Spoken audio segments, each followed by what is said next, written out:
Samoa e amatalasi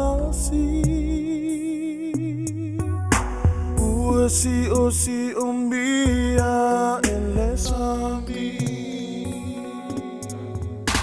Hatu maungalanu lau ava E whewa iwi e fia o tangata Lau Samoa lau Samoa ea Lea tua e lo Vaavai e monilea Lea olo malo Tali ilangi Samoa e malo au fatasi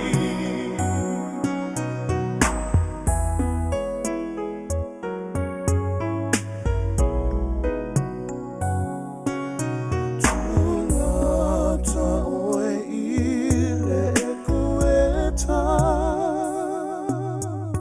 E mafana fo ile vevela So o se mea au Alopopo E mamulu mai ile fa mole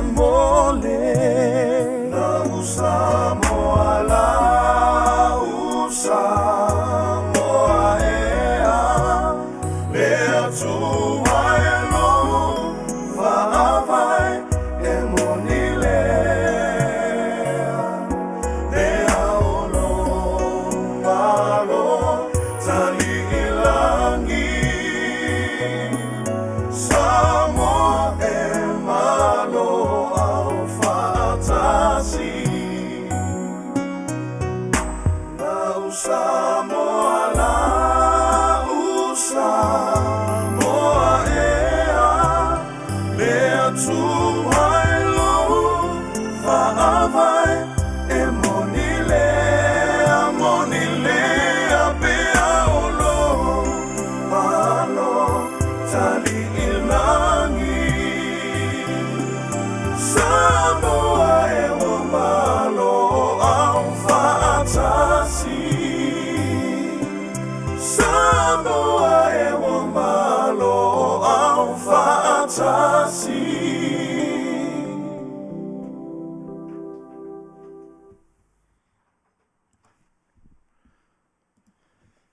Ye mua e whatalo whatu le pa ia mali mamalu o le tātou atunu o mwhai ona mafuta mai le tātou porkalame o le neitu la fiafi. Ia o le porkalame masani foi o le nei aso o le taulogologo. Ia o mea o le tupu foi le nei atunu ia manisi foi o tala mawhai ona tātou whasoa iai ma o tātou whaaliali manatu iai i le neitu la fiafi. E whatalo whatu le tō pa ia mala o tō mamanu Samoa lata mai ia ma Samoa i atunu i whafo. Whaaftaivi i ere lofa mareanga le lei o le tua o mawhai o na tātou wheiloai. Ilo nā lofa malonanga le lei. E ui lawa na whatai iai o tātou i pōpua ngā mwhinga tāo le ulanga. E aolo o tō mau pia lava lo tātou wa tua mai i tātou. O le nei tō nā whiawhi ia e whaatalo whaatuai Samoa i lau whaafonganga. Maunga te tele i mangwaiti. Ia, po whea lava o e maua mai re nei whaasala launga o le taulogologo i ala atu le siwa whonga o le tai for Radio Samoa USA. Ia, whaaftai whaamalo i le lofa mareanga le lei o le atua. A o le nei tū la, ia, e whaapai malu wata foi ono o le tātou teimi uti. Ia, e whaafero i atua i usa mato whaafine lunga o le YouTube i le nei teimi. Ia, atua e foi mai tātou lunga o le Facebook i le lofa mareanga le lei o le teimi le nei. Ia, o le atuli le lo le tātou porkalame. Ona e tūtuangia fo ile i tūla, ia le aso a tai au e whiau mga luenga, ia le nei teimi, ia e tā ua tere le tātou mafuta le tātou porkalame o le taulogologo. Mana e fwoi ona i tala ua maua mai o le nei aso, ia la tātou whalongolongo, ia ma tātou tutuna iai, ia ma tātou vaava ai ia i le lofa mareanga le lei o le tua, mo tātou, ia o le teimi le nei, ia o se mai ala tō whaafonga i le pese ua saunia, mo o tō le nei tūla e vai foe o le tātou nei porkalame. O se mai lau whaafonga.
Ia, mana i ore matango fia o receive fonga fo i ore li pese. Malo lava Felice Mikaele mori pese matango fie. Ole nei tu la fiafi e whatalo whatu ia tau wau Elna ia malo ole whata smai di tato por Kalame Peters Towers. Whaftai le mafuta mai di tato por Kalame ile nei tu la. Ia ole tato por Kalame ia e whanga tonu lava malama. E tu sao lava le tato por Kalame pei ona tato ta pena iai mo re nei aso. O le aso re nei o las whareile. Ai ei le aso e ta ua e whaape tonu Amerika lava ia. O le Black Friday. Ia, o le aso le nei. E whaataungo fia tele o mai ale tele o mea tau technology, electronics, i te tonu o le atanu le nei. Ina ia toe whaafoi mai lalo tau o loa ai le ngata ilea. Ina ia aru ese mai le pisi nisi mai le lanu mumu. A lanu mumu, lana winga. O laile o te lele polo fiti o lo maua. Malesi vaenga. O le tama whai ave ese o loa tuai ai whaanga solo mai o loa fau walata lata mai o le kirisimasi. O na ira le wha moenga o le Black Friday whapea. A tau nuu atu la iai wa pa uu mai lalo wa ese mai le lanu mumu le tusi tupe po o loa le whare o loa. O na ole le lanu liuli, o na māneia le masolonga le lei le pisinisi. Ale ngata i lea, wala talata mai o aso le kirisimasi. E tele ita ngata e whaatau ia i le aso le nei. O le tele o tangata, a o le aso le nei, ia o lista ngata e lua aso o lai moe whaitato o le whare o loa. Ioe. E ana na mo moe tangata ma na nofo i taa vale ma whai o lato whare ie e na nofo wa i whare o loa. Ina ia mua lava o na ulu whale i lato e whaatau e lato se me pito sili lava o na mana o mia i lato. Ai mese lava i o TV or computers or whatever items or whatever things that they need for their home. Ai tau ngō fie o mai ana i le tele o me le aso le nei. E iei fwoi tangata ia ua fufusu isi tangata ina wa ave lesi le na fō lesi. O vaenga nā pei o lo o mai tau wina i le nei vai tau te tonu o le atanu le nei. Ai mai se lava le lata mai le o le taimi e le asauni atu le mole kirisimasi mo le tāpena ina. Ia o mea alofa mo le whanau ia po ai lava e whātau iai se mea alofa. E whapena fo ila i dealers, i whare ta avale. E pa ua i fo i lalo le tau o ta avale, e mawhai e re tangata o na au mai tua se ta avale i se down payment sili atu o na tau ngō fie. E ngā whātia tangata. O tu atu fo i lalo le nā payment i o le down payments. Ia whae tete fo i tātou wai. E ese le au mai tua e tau ngō fie le down payment. Ia au le payment i la le masina. Ia e ti e mai runga di tamare na. Ai e le lei lava le whafso ta i le lei ma vava ai tatanga i le lei. Pe tala whea ngai o le taimi mo oe. Ia wai umatu le Black Friday ia. Ia ai whaanga solo to fo i te leo o isi maupili e muli mai i toa. Ai peina o le aso le nei o le Black Friday tono Amerika. Ia e tele lava ina whaonga me whalolo te tele o Best Buys o le Targets. Ia o Sony, o so se fale pising si tele lava. O le lato lava aso le nei a mata i lato sales online, ia a mata ono itanga te whaatau ngō fie i le tau o lato o loa. A iei fo la mar whala velave o tupu mai, talu mai le lua vai aso, a pe o lea lava o tupu te tonu o sio mata watu no. Mei e tau mo le shoplifters. A tonu fo o mata i aile lano lange i le a mio paa a o tamaiti le a o ia. A tonu fo i wa a fia aile to o tele o tangata i Amerika. I le va ai atu le ta i ono se fulu tamaiti e whaile lato group whaatasi. Ona fo vale le lato se fale o loa. Lato te o e ta lepe fale o loa. Ai ngā oi mai mo tau lima.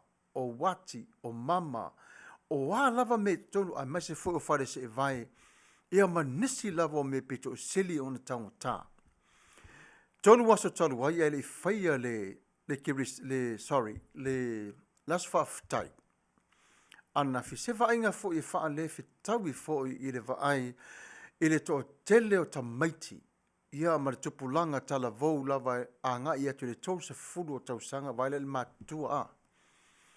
Ua o I lātou wa ta lepe o fale ia tu te vaai atu lava I lunga o TV ia wa ta ei mai o sefe tu uai o loa taumata.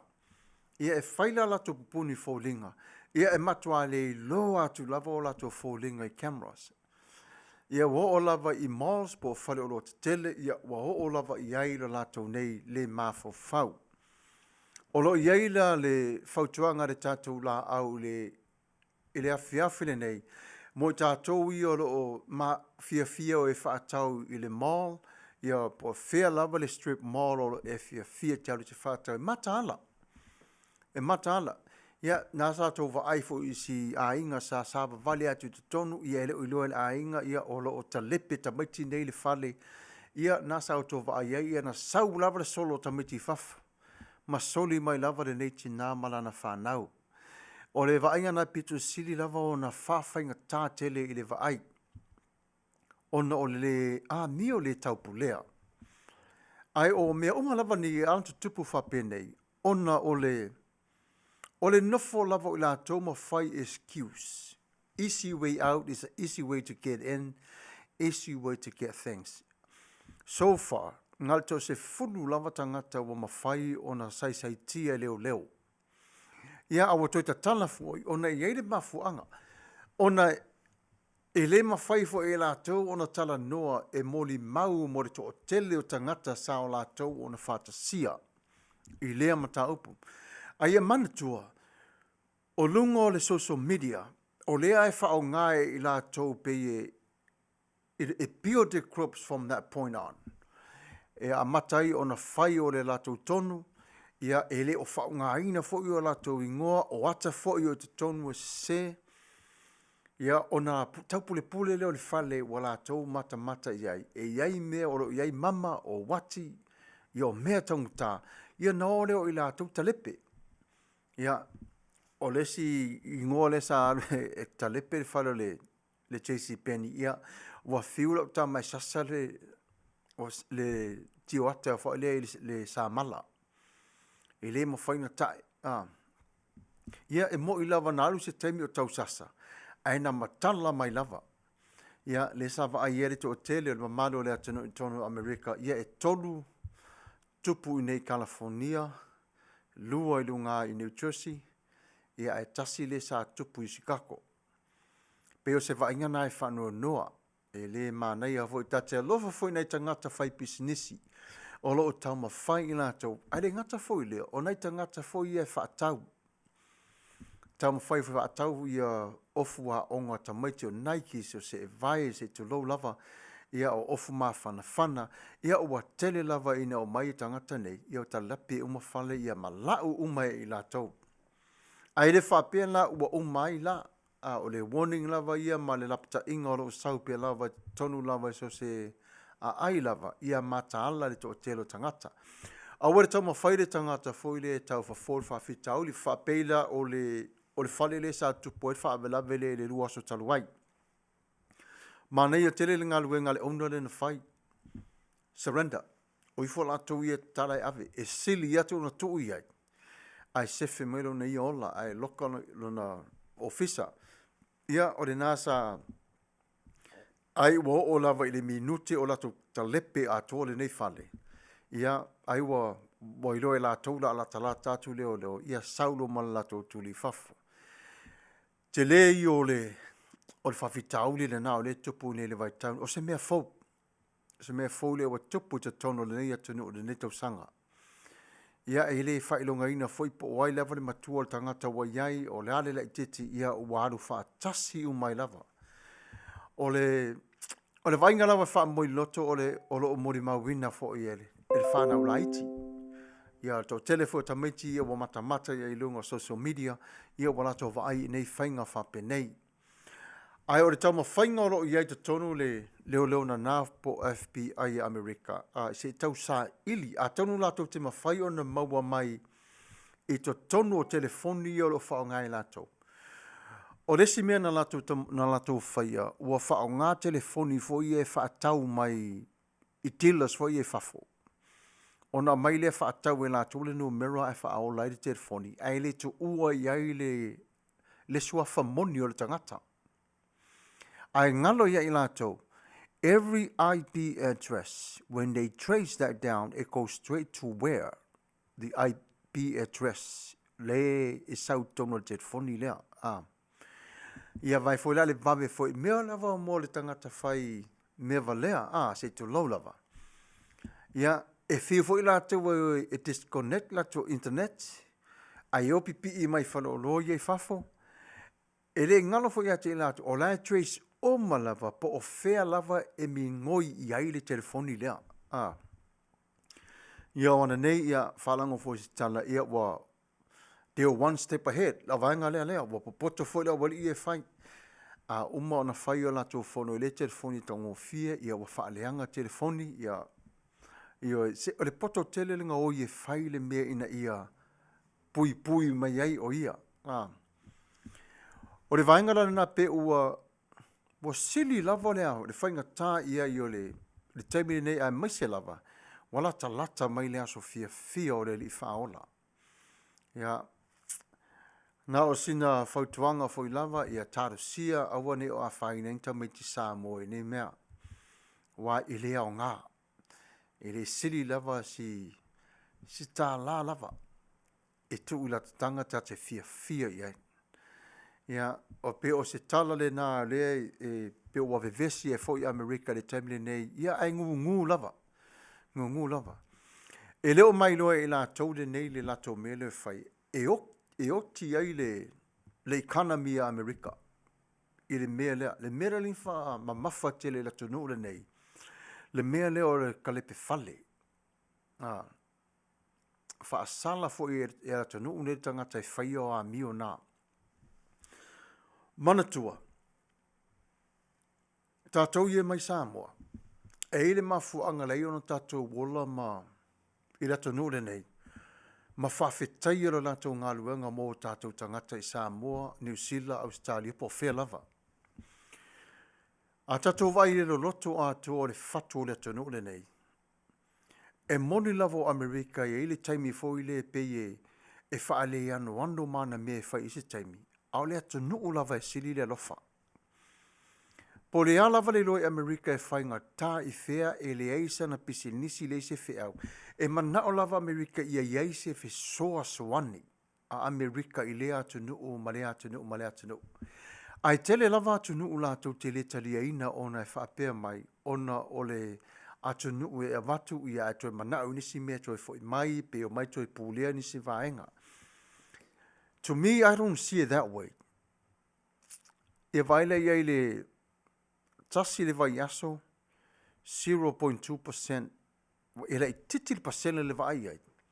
Le palasi i laro le vavo le ali le economy. Ai sea, ona o le vaenga le i mea uma ia sa ngau ia. O le matua i le anga whaia, a le tupe la to e mai to e wha fo wai.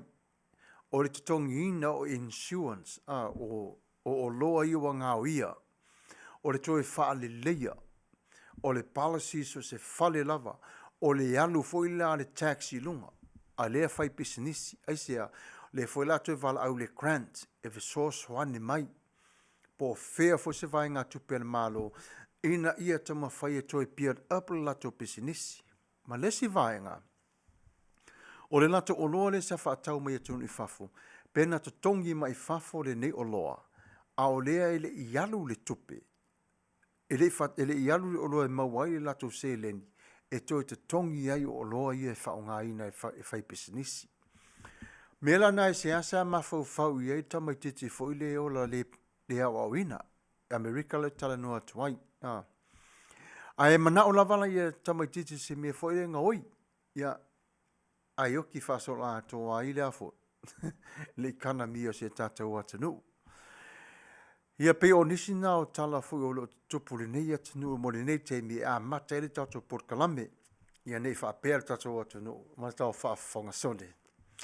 Le atanu wali ina atele tupu eri a le whaale ia le ai. Amerika lava ia. O lai le lei lava. Ai pau lava o le vaai fo I tonu le economy o na walatalata mai le fiscal year. Pe o aso ne whatau o tele fo I tonu o e kālesia ia o pisinisi a wale lato 1099 ia mo teimu le tongi o la fonga ia e tupu mai o whana velawe whapenei. Ia pena e vea ma nisi fui o vaenga e whaafainga tai fo I ne tangata whai pisinisi ia ona iai o sala tō fo I sao I te tonu mo le nei aso ia e renga teila I le kirisi masi ia maritau sanga fau o lo fo mai. Ia peo se tala na le nei taimi ia ai se I whatalau whātu fo I le pa ia male maru e tonu whaiona mafuta mai le nei tu la. Ia po whea lava ro e maua mai le nei whaasalaunga ia le nei live ia whamalo le swafa o Iesu Keriso. Ia o le nei taimi. Se tālis tato pese le tasi vavai ai fo I o le nei taimi. Ia on toi fo I mai lea. Ia on toi whaawau leo le tato pokalame pei o na masani ai. Ia usamai ala whafonga I le pese wa saunia mautau.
Hola,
Finally, we can explore a fantastic new world together in 4K.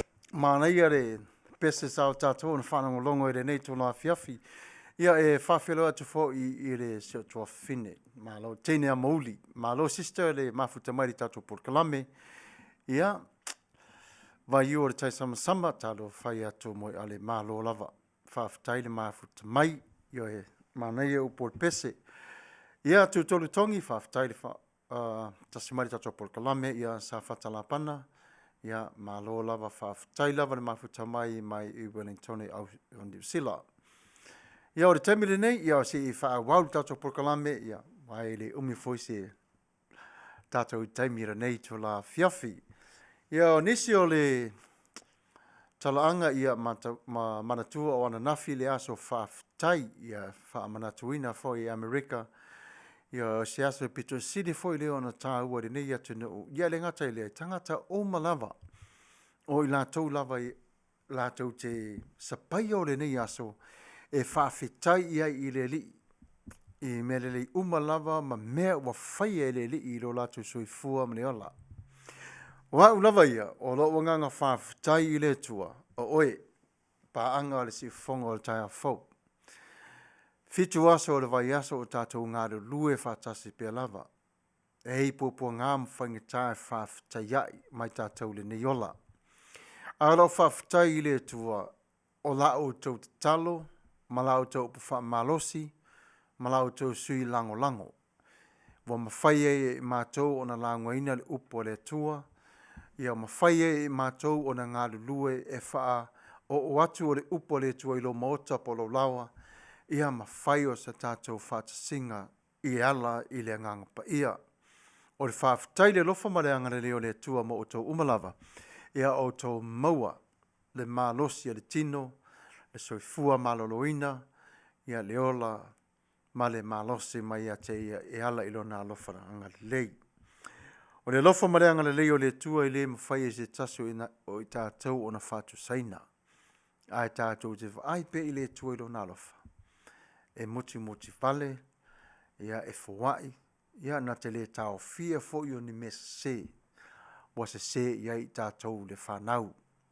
Pei ora o whawhitai le nao fia ai o taunu mai le neitu la fiafi, ia e moni lama o tuana i atu le aso whawhitai, ia a leo tātou whelua i rungo au penga te whailangi, ia mo tau umalava o whaia mafuta mai, ia wha Manuia atu le tua i ate o tau umalava. Whawhitai lo tau wanga le lei, whawhitai le titi whaitama. Whawhitai au tau upu, whawhitai talo, ia le ngata i lea, ia o lo tau maa au, ia me umalava o tau whaia, ia o wale nei wha moi. Ia lea, ia vi ia le lofa mareanga le lei o le tua, bua mawhai ei tātou on tātou whātisia. Ia o ana nafi, ia a whapefo i lava sa tau mafa, sau PP, so ia tau PP, ia fia. Se fulu ona pauna, pe lua se fulu pauna, ia po lea lava te leo le pauna, ia a vele nā e whai mau tau langa whawhitai i le tua oe malo ainga. O nisi foi o i tātou, ia wa whai i langi nisi o ainga, wa le maua o le ne yaso. Ia lei o sea whaina, e alofa pe lava le tua, ia te i tātou i taimi oma lava o leo langa. Vi ia pero nā alofa maro nanga le lei, tātou whawhitai i le tua, a wā fwoi nai o tātou tua a mātua, pula langoto le soifua ma le tino malosi. Ai olo o maua pia lava, le whaata singa, manai o tātou tua a. Ia e vi ia fwoi le lofa maneanga le leo le tua i o tātou whanau, ia o wō mai masani, ia o e kalesia, ia ma le freedom, ma le saolotonga ia te tātou te vivi ma pe pese atuai ilo na lofa malo nanga le lei. Whawhitai fwoi mo su tātou atenu i Samoa. Le lalo langi atoa. O lo vevesi o lo pisi dava le lalo langi ia i mea wha le lalo langi e a tātou lava ia tātou tu maupe lava i le tua a wā o ia o le alofa maleanga le lei. A o le temile nei ia se i tātou sa vale vali atu le upo le atua, po le ase upo le atua mo i tātou le nei teimi. Tātou te mafo fau ma mana tu natu iai, ia a ware sa valinga o le nei tau sanga. O le tō mamau, tō e o seanga ia ona Ona noa fo leo tatou va wa taula tatou sa ia wale fo lango le nei tau sanga. Ia au si upu mo tatou. Let me talk to you about making peace with your yesterday. In other words, making peace with your past, if you will. So I want to talk to you the conversation between Apostle Paul and his spiritual son, Timothy. But this conversation, it was not face to face. Paul wrote this letter to his spiritual son, very trustworthy, a successor, somebody that Paul can trust to finish the ministry. But what is amazing about this scripture is it reminds us that even God himself will tattoo his message in our hearts, letting us know we need to continue to finish the ministry of reconciliation. We need to finish the message that comes from God. Serving his wills, yes, we can see so many evil that comes to our way, but God is there with us.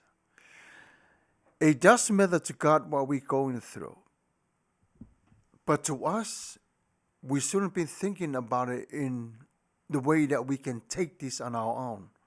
Because why? Because God is powerful. He can do that with the power of the Holy Spirit. So let me talk to you from the scripture that we're going to quote to tonight is the 2 Timothy chapter 4, verses 5, 6, and 7. I'm going to read it to you in the King James Version. And then the 14, 15, and 16, I will read it to you from the NIV so we can get the clear view exactly why this inspiring message related to all of us who are here tonight. This is what the NIV says. But what though in all things endured afflictions. So in other words, Paul says, "O Timothy, endure afflictions. Do the work of an evangelist." So Paul is saying, my son, I'm not going to sugarcoat it for you, but you will endure some hardships in life, in your ministry. You will be judged, you will be tested, but stay with the message of evangelist. And then he says this to Timothy, make full proof of your ministry. Continue on to go exactly what God has calling you to do. And then Apostle Paul says, for I am now ready to be offered. In other words, Paul says, my time is come. I'm old. I'm ready to leave this world. I am ready to leave this ministry, but I have nobody to trust at this time. Only you, Timothy. You're only 12 years old. You're young. But you don't want to see, you don't want to know, you don't want to see what I'm going to go through before God. And then he says, the time for my departure is at hand. Now he's talking about, it's my time. Walata lata mai olo woti. Ole au tu ua oe Timoteo. O upune e sile whaingata. It is so hard for anyone to take these words in. Especially when we have our elders. Na yo tātou tua a. De latu toi taimi lava i le moenga wa wala au i le whanau. O maia, o lau toi upule nei ma o tau. Po se tasi fo i o le atali i po le afa whine. Ua ato whaina e le ainga e hui e le ula re toi ina. Ai le ima liu o ia. This is the same picture that we're going through. le ala na avala au wai le tamapo le tina i le moenga o le ta otua i le whanau. Mai e o malava le ai ngai whanongolongo aisea, last words matters. And this is what Timothy went through. And then Paul says, I have fought a good fight, Timothy. I did it. And so do you. You can do the same thing, Timothy. And then he says, Timothy, I have finished my course. I completed. I finished it. And the only thing, Timothy, that I kept with me is what? Faith. Tausin yonga. Toi lava o leo le fatua tua Timoteo. And let me ask you something tonight. Do you have a Timothy at home? Do you have Timothy in your home tonight? Or today?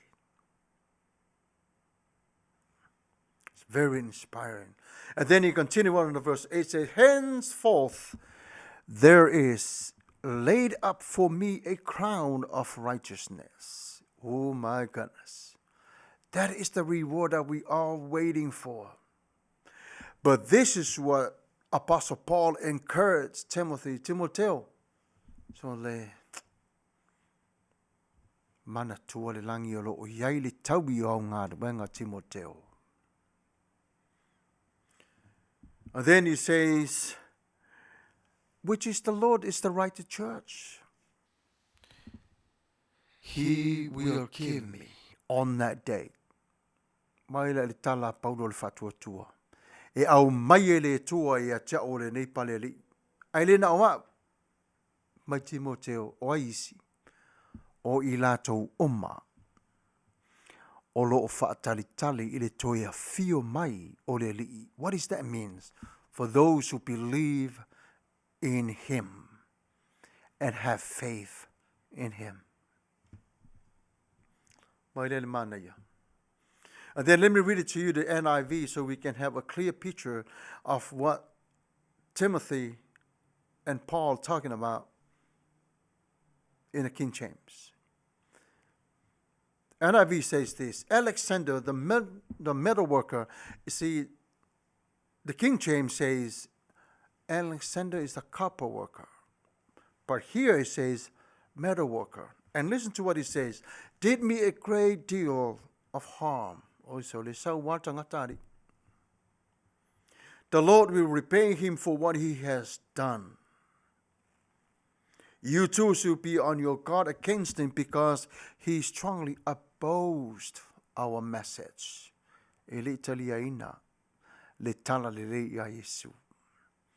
Afe mai Paulo Timoteo o te papole iai e taui e le atua o lona te tee I lona tali. We are no, watatolo umalava le tali e le atua le tangata te tee ia Yesu. E whaape na foi ona te ena. E le atua o le tangata. E le tali tonu I lona tali.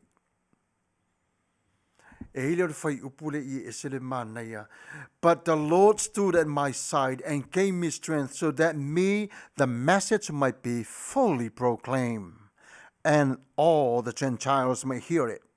And I was delivered from the lion's mouth. Oh my goodness. The Lord will rescue me from every evil attack and will bring me safely to his heavenly kingdom. To him be glory forever and ever. Amen. Then I love what the verse 19 says. Crete, Priscilla, Aquila, and the household. Tell them I say hi in a way. Let them know I will miss them and I love them. But do your best to get there before winter. You know what's going to happen with winter, you cannot get through there. Whape nā lea nganga o re tātou wawa ai le mawhutanga. See, Paul was filled with seasoning from his word because of the Holy Spirit sensitive, put some flavor in his spirit. See, the word sensitive, it comes from suffering. If you don't endure suffering, how can you know the power of God in your life? But here Paul is talking about, this is not what God intended for me to do, but this is what Nero is waiting for me with the knife. He will take me out. It's hard. It's sad. Wailo le leila vai Paulo whaatali mai Nero. O Nero na te avi eseine o lona ua, to low. This is what the word of God says. E ave ese lona ulu malon tino. O fasi o tina le se ia I Paulo. Aile I whaafite I Paulo na alu pe lava a ua sili atu ia Paulo ua ia tu sia o le nei tusi mai le whale pui pui mo Timothy au lai o lo o whaatali mai le whaamasi nonga o lona oti. Lala na ua molia ia Paulo le nei tusi. Whawhiloa ia tu ia te ilato o malava. O te iloa mai loa. Matangata onu ese. Tell him I say hi. Tell him I'm okay. See, if we don't make peace with our past, how can we survive in the midst of the storm? Or the tusilene. This is kind of letter is not to a friend, but this is it's a pastoral letter written from the prison. Is to encourage. But remember, all of us are ambassadors. All of us are ministers of the Word of God.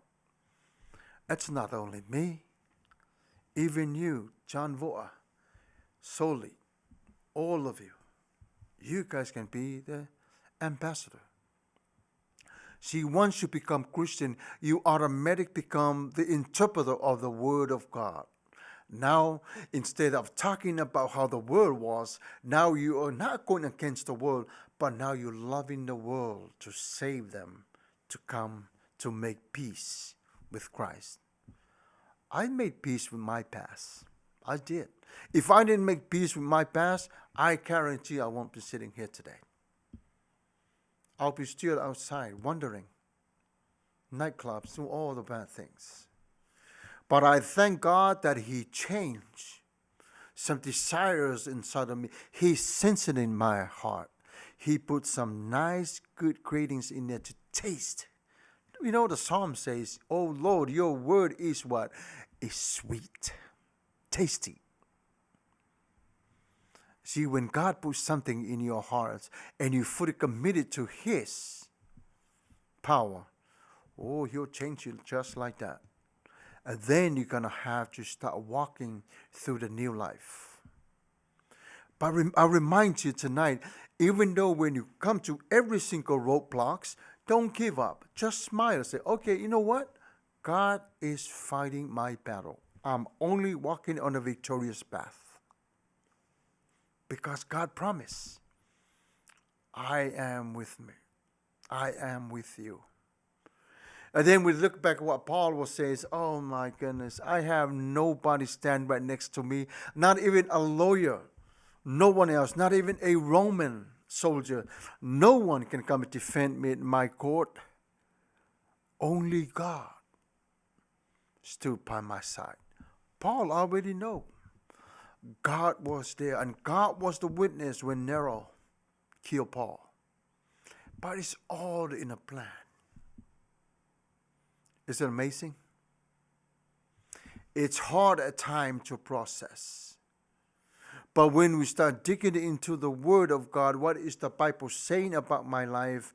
What do I have to say what the Bible is saying? How do I act and how do I live? And that's why things are coming a long way. Sui le tua leo langa o tangata. O lea vaenga, o le to yeise vaenga foi leo o leo la paa a se tu lo lava. A o lea lofo o lea tua. e mawhai e tātou o na maua o melelei umalava. That's the word for us tonight. We'll think about it. Tātou mafo whau iai. Tātou mafo whau. Ma mana tu natu iai i le alofa maneanga le leo le tua i a te oe ma.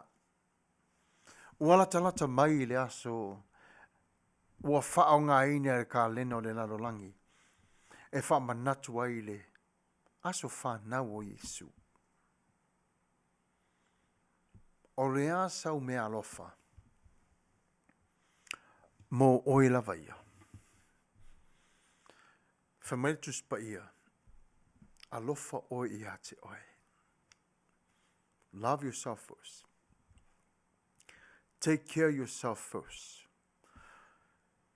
In the other words, awa tamo whai tātou e vave ona a apātu i le lalolangi.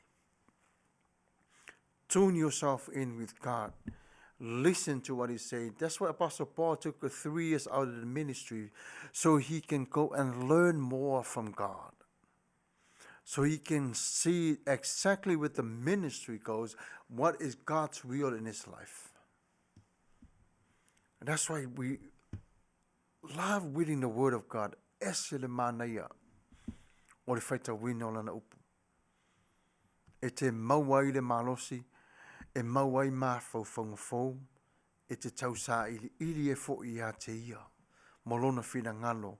I le aso. Ma le aso mo oe. That was from the NIV, what I read from the 5, 6, 7. From the King James. Mana ia fo ia le tusia King James. Ai a whai taula is tonu o le NIV le 2 Timothy chapter 4. 5, 6, 7, 8. O nei le whai taunga fo i le o masani e tātou.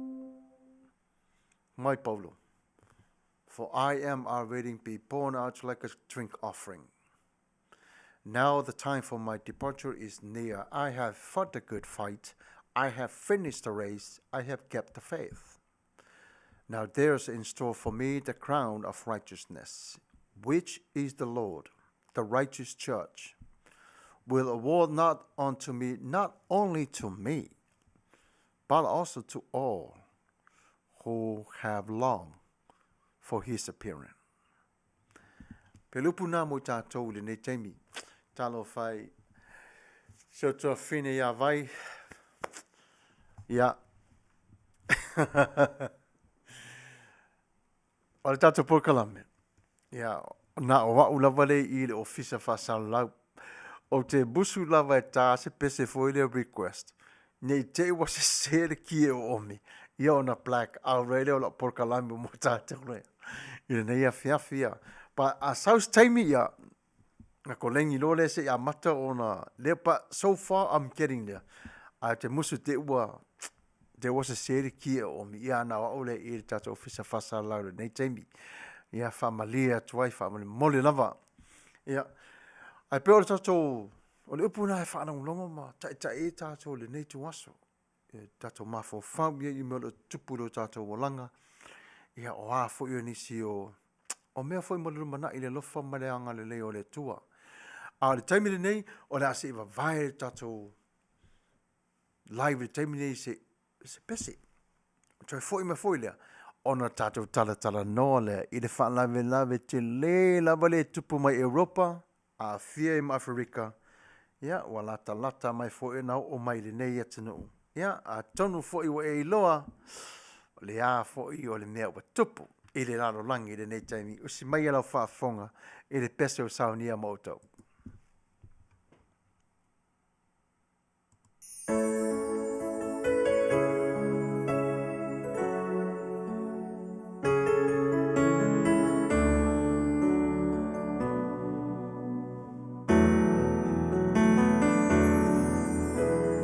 Lanu a imai o moli kerismasi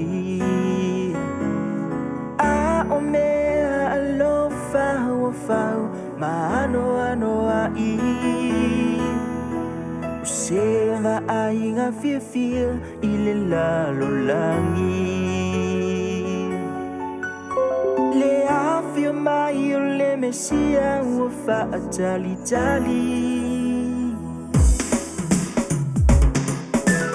a ona me uma ile ai sona aunga be afa ile malu loto maluanga Afio a Yesu le tupu tangata uma Awai fai mayo taloto olona le malu sa Merry Christmas and Happy New Year Ole nei utato aulia Merry Christmas and Happy New Year Tanto fa amanatu male fia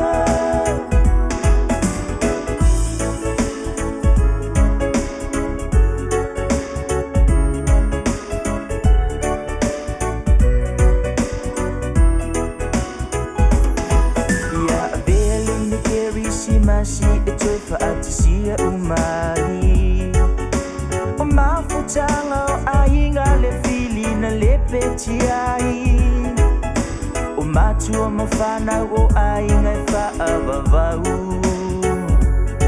Ia fusile fe alo fani male alo fa ia tu mau Pa atasia ainga e vivi I mafa a fitai Mafa atali le tupu o le a fio mai Sau me alo fa taua e ave moia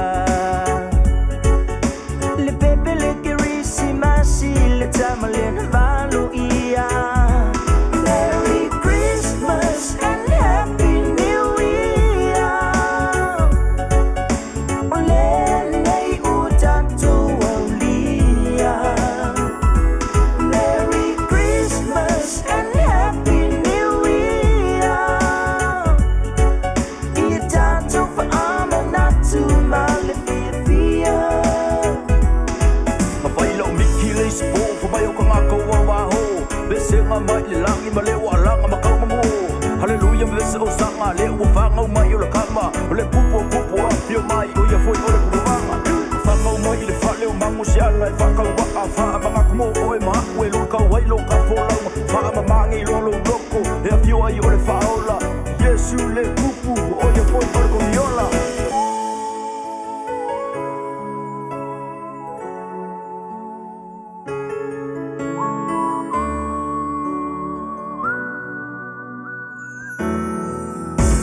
Merry Christmas and Happy New Year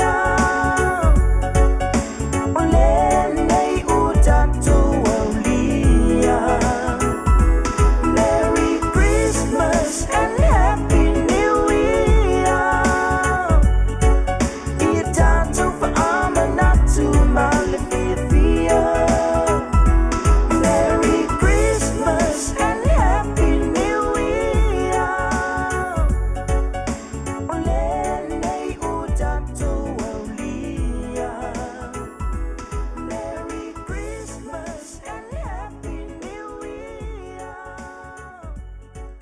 Ia tanto fa Ya, malo fafte tele lava yo tebile nei ya ua tasa fia ya wa te anel afres fulu ya fafte lava ma futa mai di tato por kalame tala peli tala faisi to finish ya malo lava fafte lava ma futa mai o te lo fo ua leva le afia file nai tu ya malo lava ma futa mai di tato por kalame ya fafte tele lava vai ya malo lava sorry se tau le lei atu le ruki tau mo whainga o tato me ya ona mana ia ele o tata ino o tato pesi o taimire nei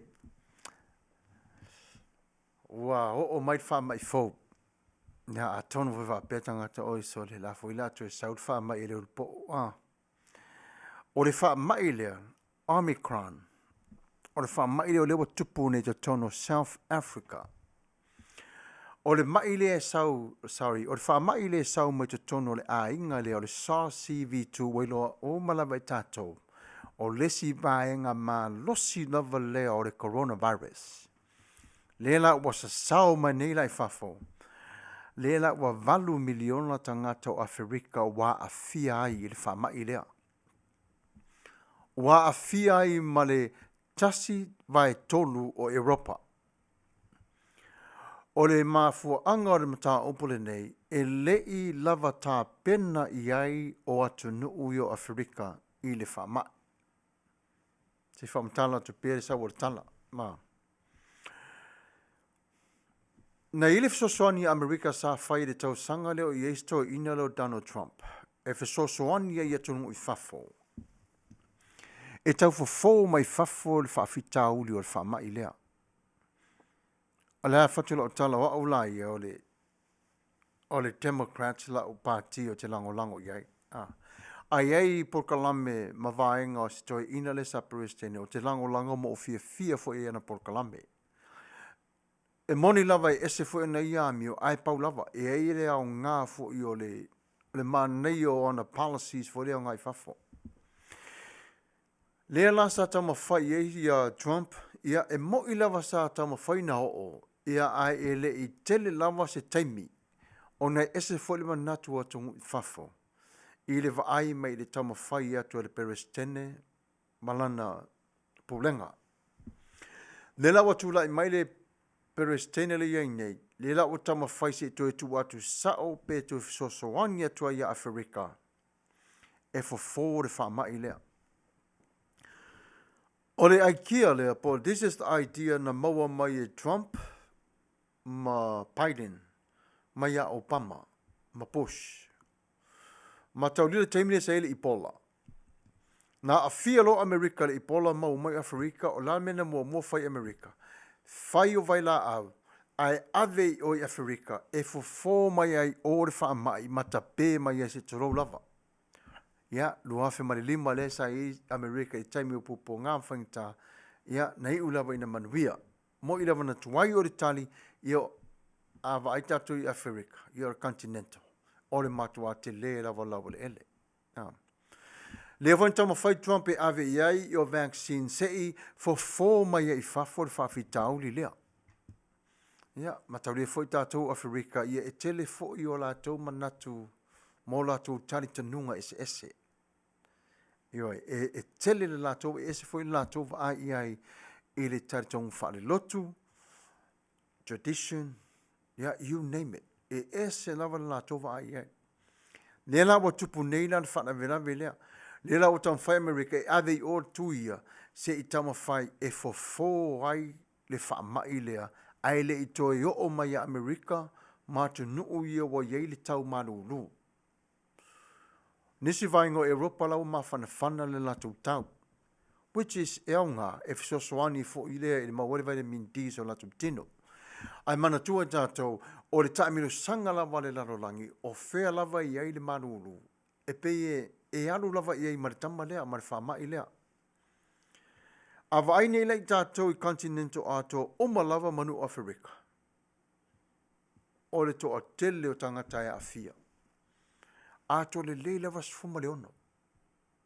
Na maua leo lea wha i 8 miliona. Mon tupu tangata wa afia i le wha mai le nei. Le lawa e ele wha moenga o Amerika. Talo sia ia talia le lato whatangi ola. Le la wau ia Amerika to iu to le WHO le ofisa maloloino lalangi atoa. E whawhiso tai e i lato Afrika. E mawaile fiso soani i tui e watu se fo waile whamai lea au le i pepesi mai fafo. I le asonga fua o lo sau nei, i le 1201, o le teimile nai tapo nia lo le ala va o Amerika i le sau mai Europa ma South Africa. 1201, le asonga fua. Ai mawhai ona lele i le va o Amerika i te tonu o atenu nei. Ono lawa i le tui puipuia i ate i la tau.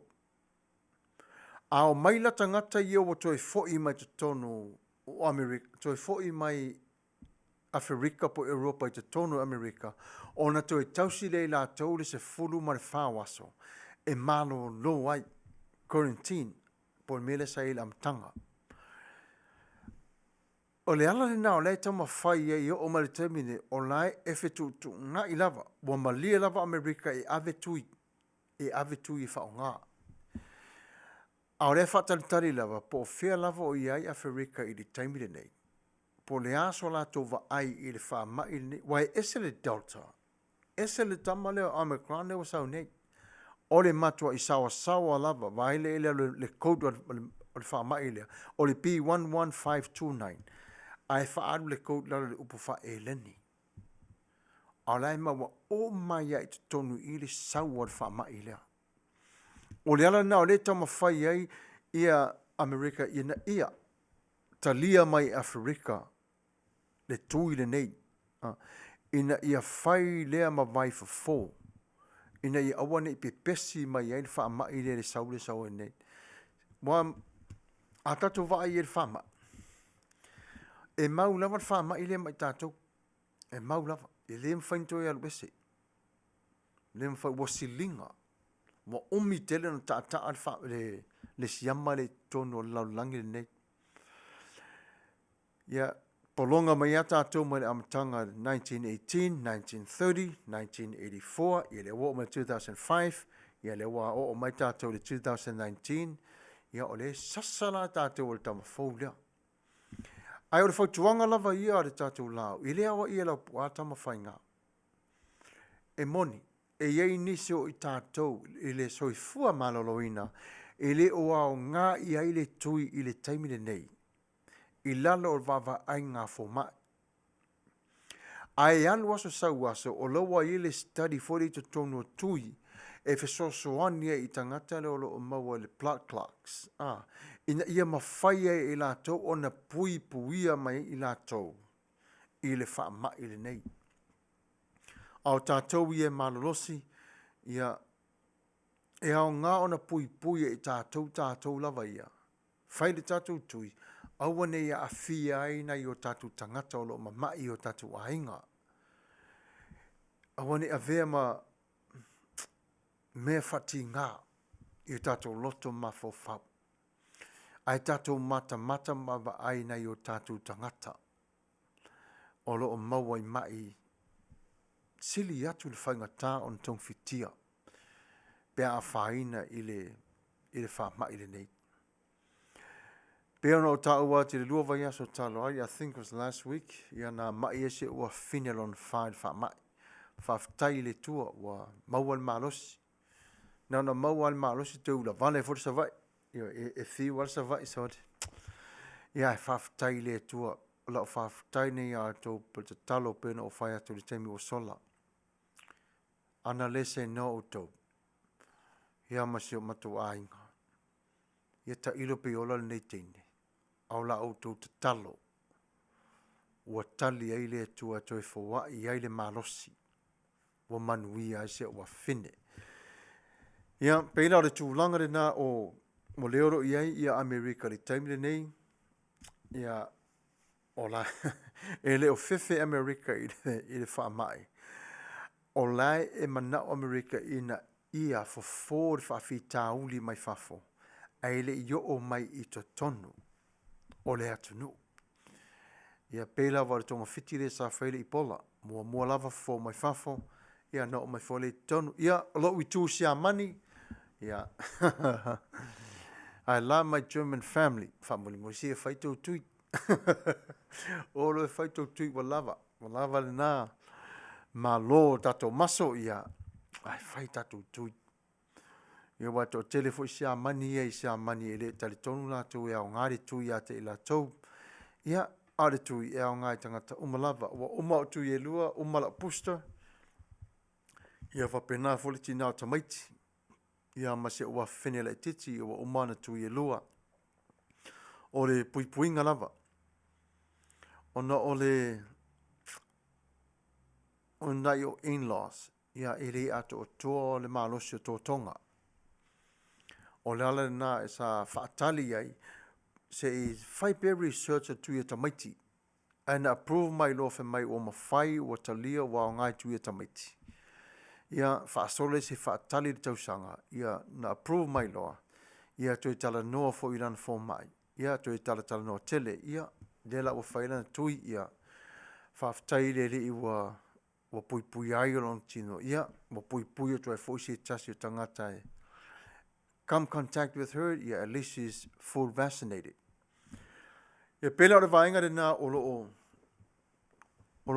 tala noa i Amerika le taimi nei te tonu o le pui puinga, o le to tele, o i la toa whaina i wha mai le taimi nei, whe mai ia vai o le tai sama i wha pe. Hopefully they stop any imports coming from Africa as well.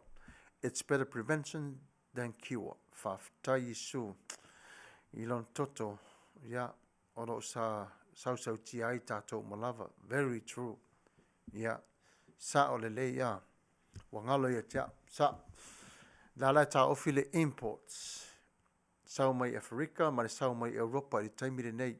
Me umana ta ofi umalava i le 12:01 Monday morning. Le vai luanga. Ia, o le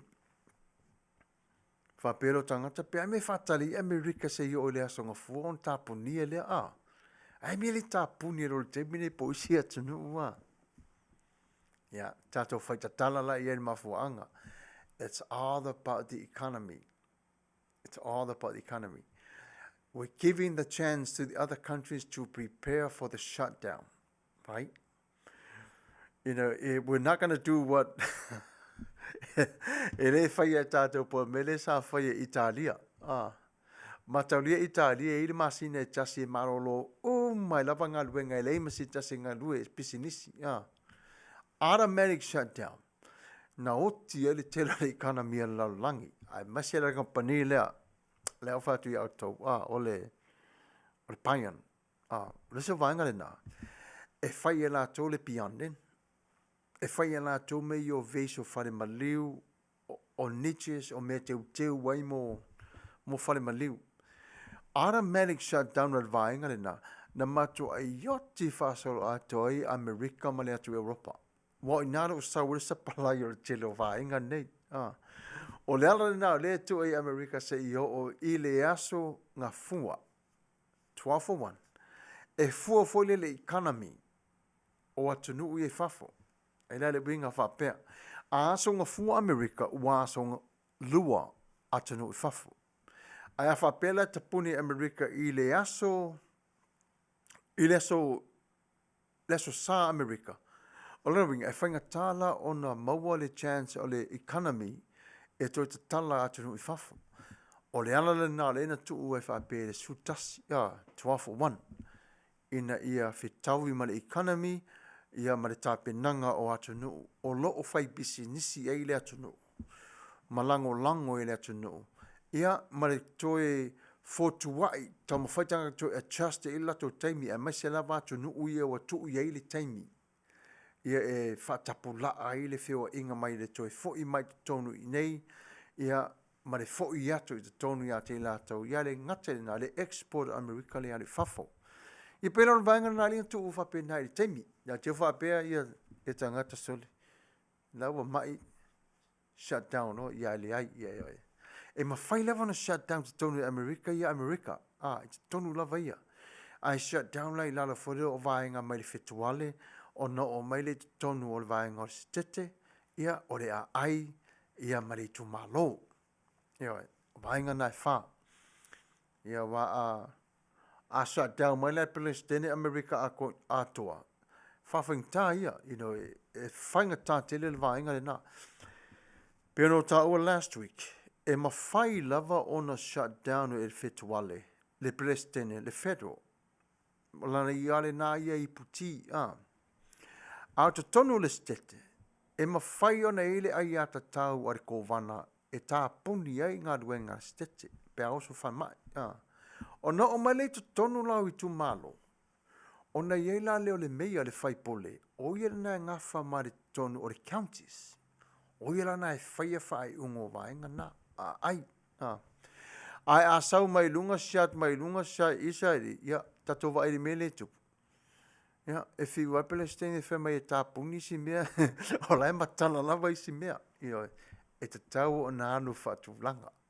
e whawhastepo fo ile e ile o ngā leo na whai le ko wana ia le ngata ina ia o le meia ia pe lava o na tato i lo umalava ia e whape nā lava o na wha ngā solo ia fuanga ma tiu te tau na whai ia pe o le vainga le nā ia o le tato no fauta ia vava ai ia i le sau le wha mai leo lo sau ai e ile mea o ngā te le a whai o ngā ia te ori sau le coronavirus ia praise the Lord e o ngā ia tia te me o ngā ia tia so wai la i whaikakala ia au toa o matua le anga o sinus awa talu ana whaile pupungi fōlinga le masks so whawhitai le atua so wale tu i ti ngā ipun ngā isu pe a marulu ion ale mela te whatu ai o aso i o whainga ringa lungai Alaska i le waa whangota po le are ai sao le sami whea ma le marulu o Bering Sea le tai lawa na whaina o sinus o Seattle se a whaina i le leira a ho mai a California so le matua i yok ti whasa sao so le sinus al tama so ia ai pau lava o ese lava ia le teimi na ia le peo se tala no atu na i le tūlanga o iei le whamai ia malona au Amerika lava ia at least 96,000 cases in the Delta ai tele lava o ia o na tangata fo ia pisia ia o mo whai lato tui ia pe duai tūla but it's still document lea o le au ngā teira e vava ai e po le ale manosi po le ale ngai o inga le tui o lo iai ia o la foi le tūlanga o lo iai le nofu a le whamai e le nei taimi io e pe o le a vaila ia ma i lona la ua fine le whamai ia wa oso lo le tamo foi le o whaali lo umai tato e mātua le milo le ngona mo le tinga o le vai atu le telefoni ala e tangi malta mai titi lo walo ai le mawhai ona e whai ia i o se mea e vai pe feto i le manava ia ave fale mai atu e mai fale mai wa tili na lusi mo lo unusa a te otu e tala no atu i e fe mai fo mai e lei o lo o mawhai ona le fale e tonga fiti mai fale ala e whaava noa le moenga mo le wata o le tangata wa no hope mo toi titi lava la afe so o te mara malama e fōle i nā wape ia leila sa whaina ia mena le sa wala au te ia o tō talo e whaafatai lava ia ma lo lava le nofo talo ia whaafatai le tato a inga lotu ia le mata fo i le ia fitu asu le vai aso o tato ma futa pe lunga o le ea e tato por kalame al temile nei la tu itali tato pese le tasi o le mata upu le aso so o mo le tau longo o le tuspa ia mo sina tala le titi lava to tele o tato e fie te tala tuspa ia but do you really know what you have on your hand do you really know a tato fo i mai la pe o mo le pese lea ea ona o tātou tala noa la lea i le tuspa ia. Ia, o se mai rau whafonga i le pese o saunia mo o tau.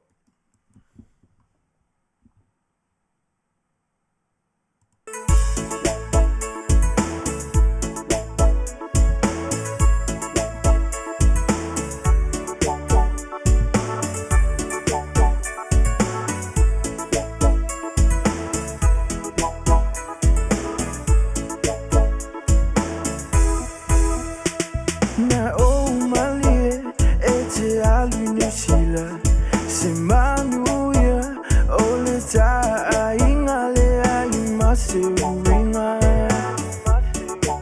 Malo silo fai finga. O e o fulele, mano foi fale lele.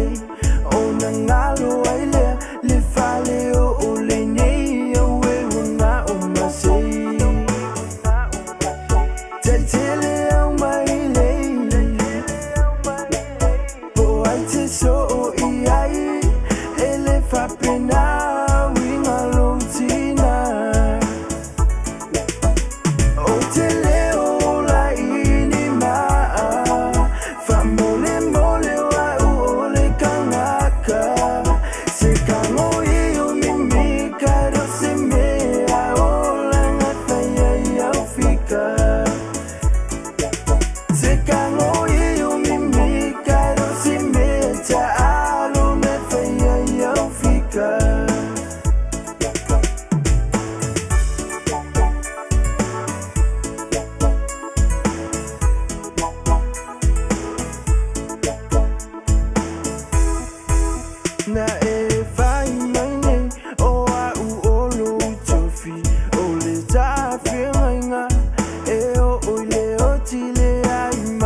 se faa tangata e tu ile ala e tu tuli pua awe soli a uyo vai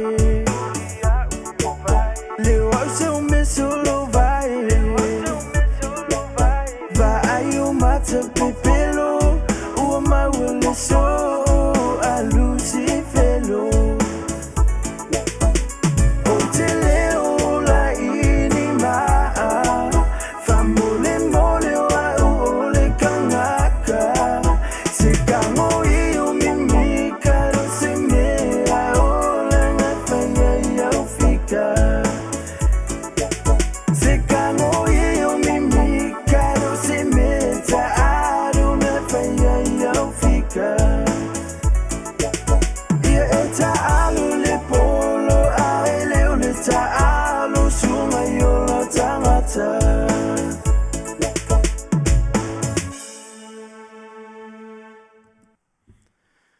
Ia whawhtai mana ia pese ia malo lava le whawhiwhia ia o taimire nei ia whawau tato porkalame matango fie ia o le tato porkalame le nei tola whiawhi ia whawhira ia tuai le wharitua ia soli ulale ia whawhtai le mafuta mai i le tato porkalame lungari YouTube o tō umalava i lungari YouTube si ia to lo lava le ia manu Nana eva aia tuale upuna femelanu mumu subscribe. Nana e tangwa o omiri tamana. There's no cost to you, but that will help us to broadcast around the world. Whalau tele tato por kalame.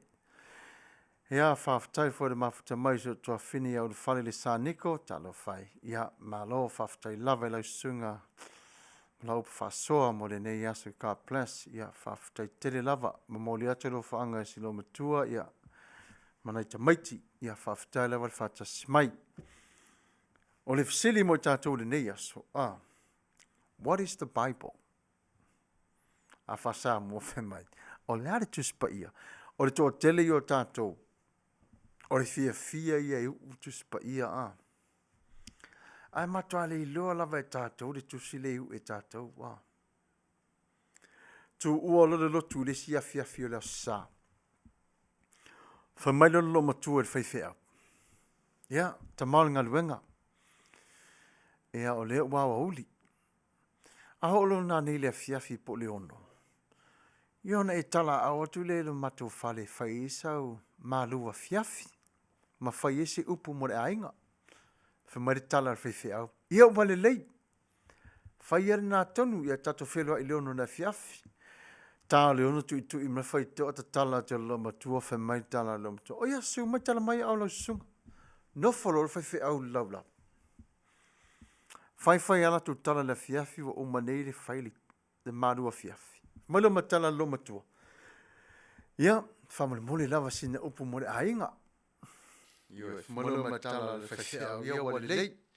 Ia, te mai tuspa ia. Ia, whamalo matala lo matua lan tama. Whamai, esi aura sau. Whamalau tala teine. Olea, alue au mai le tusi. O ilo le tusi fwere ta te whaita wina i aso o malawa. Alue mai le tusi whamai tala teine te o le ana tusi. Whamai tala lo matua. Le tusi o le ola. Le tusi fo i lea whaita u tātou tusi pa ia. Tusi le ola. Alu lo teine titi. Au mai le tusi. Ai sa vali mai tēnei titi au mai tusi lon tina. E tu mai le tusi. E leo se tusi o le ola. E a mai o le observer. Vai le ni ula. O le observer, o le newspaper o le observer. Pau wale o le mea e whai tau i le tinai lana whanau. O le newspaper o le observer. Au wale whai tau o le tusi o le wha o le tanga. O le ala fwere na wale i loa i e lana tamatene. O le ale tusi o te ale au mai. Nā la whai mai le upa tusi pa ia le tala. As tama fo i reo Yosua. Wa umalau ainga. Tau tua i le li. Ma wane i ngalo ia te oi upu o le tula whono. E wha apoto ma oa i ai oe le tua. Peila o le nā le focus e tātou lea whiawhile nei. I le tātou ma tā upu lea. O le ale tusi pa ia. O le ala le tuspa ia te oe. Pa e tanga i ulele i o lima. E au ngai ati tātou. Ona tātou I loa, e lena o le whai tau, e mwhapea, o le tuspa ia, ai e te tau ona tātou I loa, le māfua anga. Bua tā ua ai o le tuspa ia, e au ngā fo I lea molo tātou o la tupu ae. A e whai tau le tuspa ia wa e loa le tusi o le e whai tau wina. Te vai e unai, o malawa I ailo wanganga malo loto atoa. E alu I ailo mafau ono o upu fau wina. Wa e loa le tusi lai e te whai tau wina. Wa e malama lama I le tala anga o le tusi. Wa e malama lama I le winga o le tusi. O le upu peritania o lo ta ua whaapet tonu o le Bible. The English word Bible simply means book.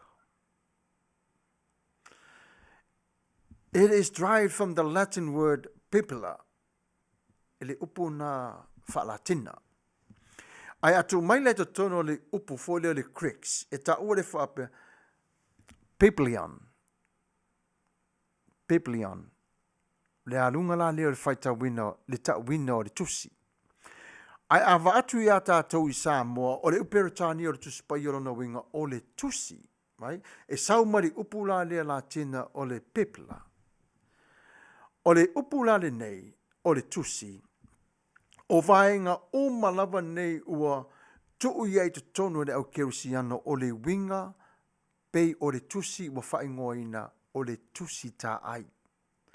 Matau le visa a mata matus pa ia, na tusi mai tusi tā ai. Ele va penda tala fo ile tātou squalls.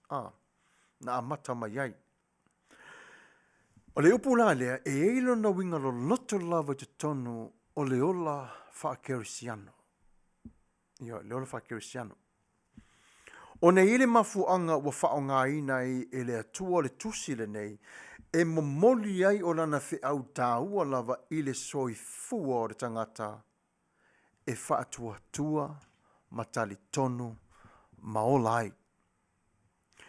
O le tuspa ia lava ia, e whao ngai kerisiano le upu tuspa ia, e whaasina tuai e tusi e ono sfumare ono, o le tonu, o le tuspa ia.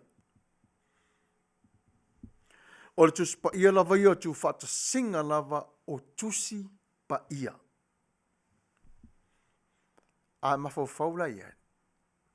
O le tusi leo te whai tau ia. E pa ia le tusi lea. O lona winga. E pa ia fo le sau o le upu le te tonu ia te oe. E pa ia fo I o lau whai tau ia I le upu lea ona o loo whai whitau wai e loo whai o loo whaatau whaatasi lea nganga o lea tua ma le whaitau o lea nganga o tangata. O loo whairoa I le leilawa ia nganga aisea, ono wha o lea nganga lena inspirerina tangata I lato te tūsia le upo le tua e whaau uwina I le tangata whaitau. O lana lena, po le tolu waweawa wala ifo ta tala tusi pa iu toi mawhau whau mata ia. Au mai se whai upu e tasi. O le ase au ngai ta I tai mwha atonu wholau waile nei aso. O le ala le nā e fia I o le kerisiano e whai tau I le tusi ua ia o na mana manama iai. This is the book that I'm reading. I know what it's all about. E tangata fo I le whapea. I already know what I'm reading. Oh no, we don't. No, I know what this book is all about. But I don't know what I'm reading. I'm relying on the Spirit of God to help me to speed up these words, to vomit out His word from my own mouth. A vomit ta o tus pa ia o le fola atu, po le tuina atu. A whasa mo whi mai tangata o le pua ia, le ai. Tu watu, I le tangata ia o ngā mo ia.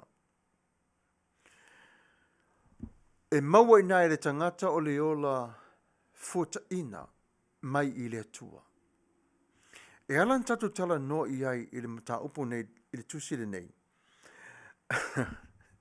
O le tele o tātou a tātou wo ia o onga.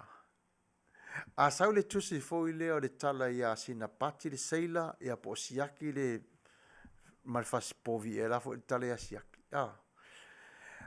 A tato faitau iai, e ese le halu iai o lo tatou fia faitau. Wow! What an amazing. But sometimes in life we all have wows in our lives. Especially when God did something unbelievable or do wonders in your life. And then you say to yourself, wow, where that came from? Sau mai lava i le tusi le te whaitau ia. E whatau vaa le tusi i le vaa ia i o le tangata.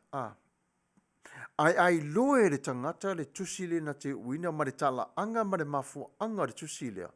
Ma ua alu ia i o lona loto atoa. E te whaitau wina lava. E te whaalongo te lava leo tino. So le pēnga lulu o e se mafui e. Le minoi o le nganga pa ia o le tua te tonu. Le taimi le nā te whaitau ia i wa maniti lo tino nā ua papa tisa ma whapa ia o i le tua i le taimi o le whaitau wina ran upu. Aisea. The Holy Spirit inspires these writers to write the will of God in our lives. Ai atu ula e tātou tu spa ia fwere nā mai atatala atu whaitau le mwhaintau le upam le la wā whaitau. Wai ona fwoi e lei whaailoa ia te i tātou le tusi lea. Ore te lea o le winga. The Bible is the revelation of God in your life. That's how God revealed himself to you from the Bible, his word. A whata mala nei la tātou na oma lotu la sa ia tu tamana I lunga whata. Tongi atu le pito lau. Be careful, beware, be gentle. Le taimi fo le sa ia Yesu le raro langi le nei. Ele i ese whenga inga fau. Sau Yesu la langi na le tusi la wale tu la whono. Na le tusi pa ia e peru lava sa e Yesu. Aina wheso soani Yesu le telo rana misiona ina ia maua e tātou le whenga inga fau. O le ola na ia te ia. Au se manatu lava lo muli mai i le tuspa ia, e lua tusi o lo ito tonu lava le tuspa ia, e a vea lea ma fatu ele o le tangata fatu atua. O le whengenga fau ma le whengenga tuai. Ai a whapea foi e whatau vaero tātou vaai iai. To me, e lisa whaina. E ma whai awan toi foi o e ma lea tua le na vaenga. Ai e tau ma whai foi lea e asi foi iai. Sick. Whawheon tatou sa ili lea tua. Io e moni, te talo. Almana e foi o te talo e te tala tuspa ia mai va ai e mai whai tau e mau whaatafa whaapero o vai mai mafofau. Talo no foi na ia. What are you trying to say to me, God? What did I have done wrong? What should I do? How can I revive? How can I retreat? How can I see you in the midst of this trouble?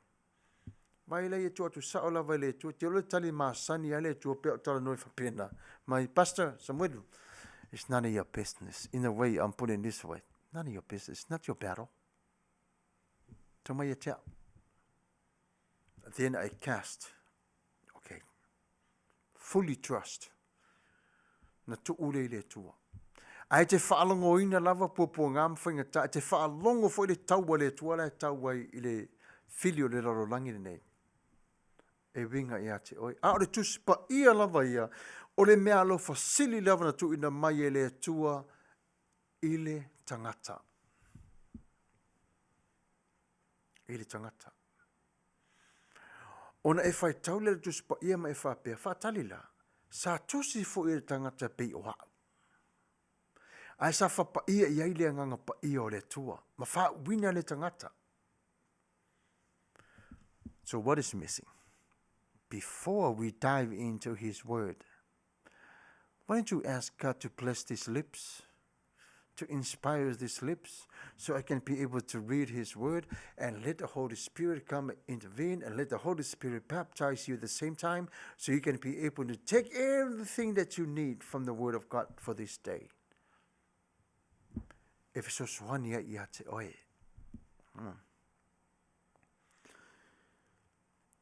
Au whai tau le tusi mua au le mana malama i e le taimire nā. Ono o le toi marorole, a se toi foitasi e tonu. Now the battle starts.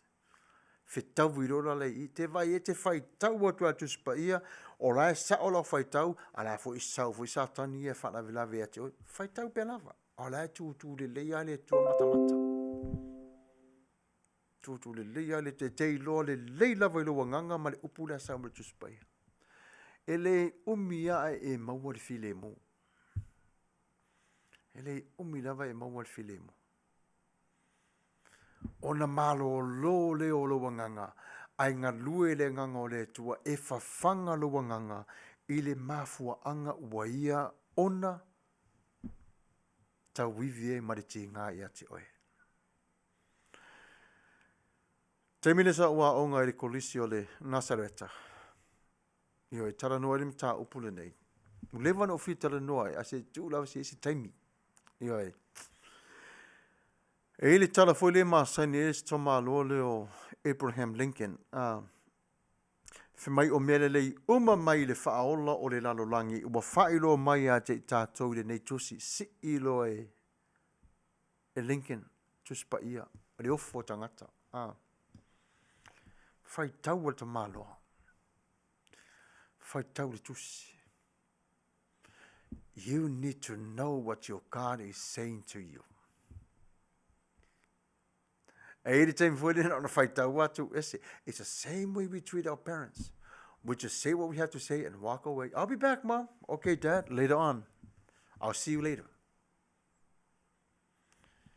Once we treat our God like that, oh, the enemy loves you.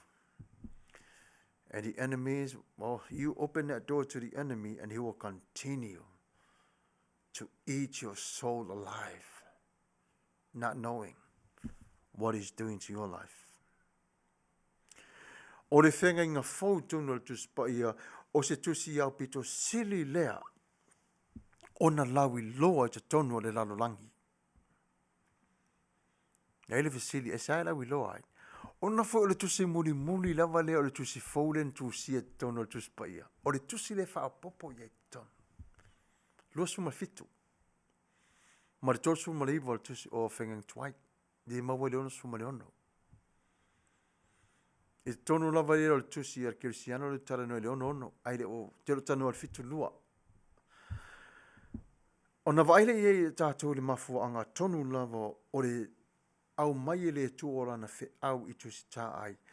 Ina ia whano le fili. Vai wha moe le tua. Ina ia whano le fili i lona ngā oi ia te oilo mafau. Awa oma ona tu sia i le tusi tā ai. E mawhai e lana whanau ona o tatala mawhai tau i ai. Ana polo inga alofa ia te ilatou. E te maumalo le ngangara nā wa e loa ma e te tala tuspa ia ma e whesili i le tua. Lea le winga o lau whetalainga. Lea le au ngā o lau upu ia tia ura uala.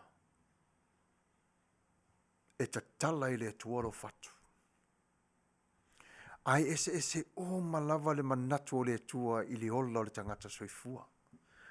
Ona foi o le olo tangata soifua e whaatusele ia Yesu o le vine o tātou o la whemai o la le o tātou e whaawawina le vine tele lava lea atu isi upu le o ngā vine tupu tātou alwatu o ta o tu le la ia hola le nā la ta o tu le tangata ia hola le nā tangata malu watu o lava maola ma Matango fia ili o langa. O le vaenga le nā o le tusipa ia tau ona o tātou I loa. Sa o whaile ua fine e whai tau tusipa ia. Lala na o la ngā mai lunga ta upula. Whametala le ona ua fine sulua tau sanga. What does the Bible mean? I go, whawhene fisiri me te fisiri lia. Yeah, whametala le ua fine. I saw some of your books. Your study words. I thought it was very interesting. I need to know. Nela o mai e lunga na mata upulia. O le hao ngā ia. Ina ia e loa le lei e te tatala le tusipa ia. Ua e loa le tatala. O le ana e se senga le tusipa ia ma le tusi fo ile ia. The theologians, right? Tatala no whapena. I whai tau le tusi lea some of the theology books. E te le mawhaine al watu tatala lo le tusi lea grading. Masi ia o tama te tele lava la nā. E te le mawhaine e tatala lo le tūlau mua vai contents a matarona whai tau le ai. Alu le pito lava le tua. Mua lava whai tau fasili. Any book. Alu su e tua pin fasili. Non e tau to le fasili. Tamo whaila le take a shot. Le ata.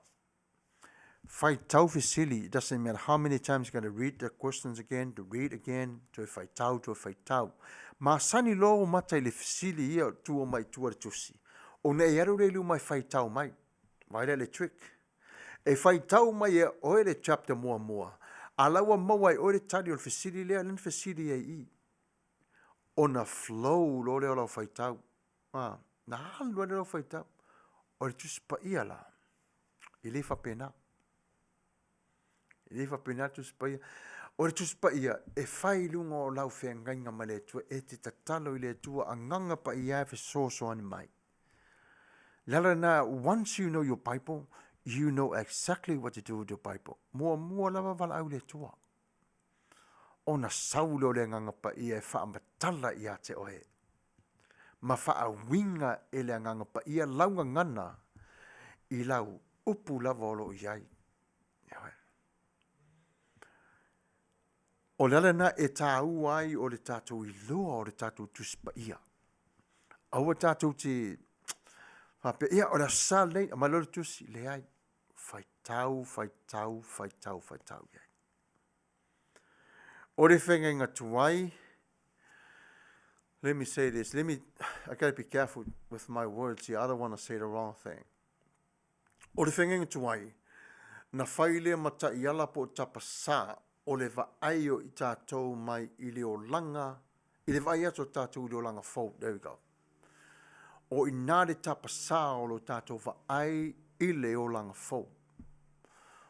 O na winga o I nā na wha wina mai e le tua, I tātou, I le vaai, I le whenga inga fau, e whaia e Jesu, moro tātou wala. O le alala le nā e vaenga I au tū I tusipa I vaenga nei lua o le whenga inga tuai, ma le whenga inga fau. Ai pe ono whai atu, na sau ai Jesu, na fio mai Jesu le lalo langi le nei, e le I se whenga inga fau. Sau ai Jesu o lo iai na le Torah.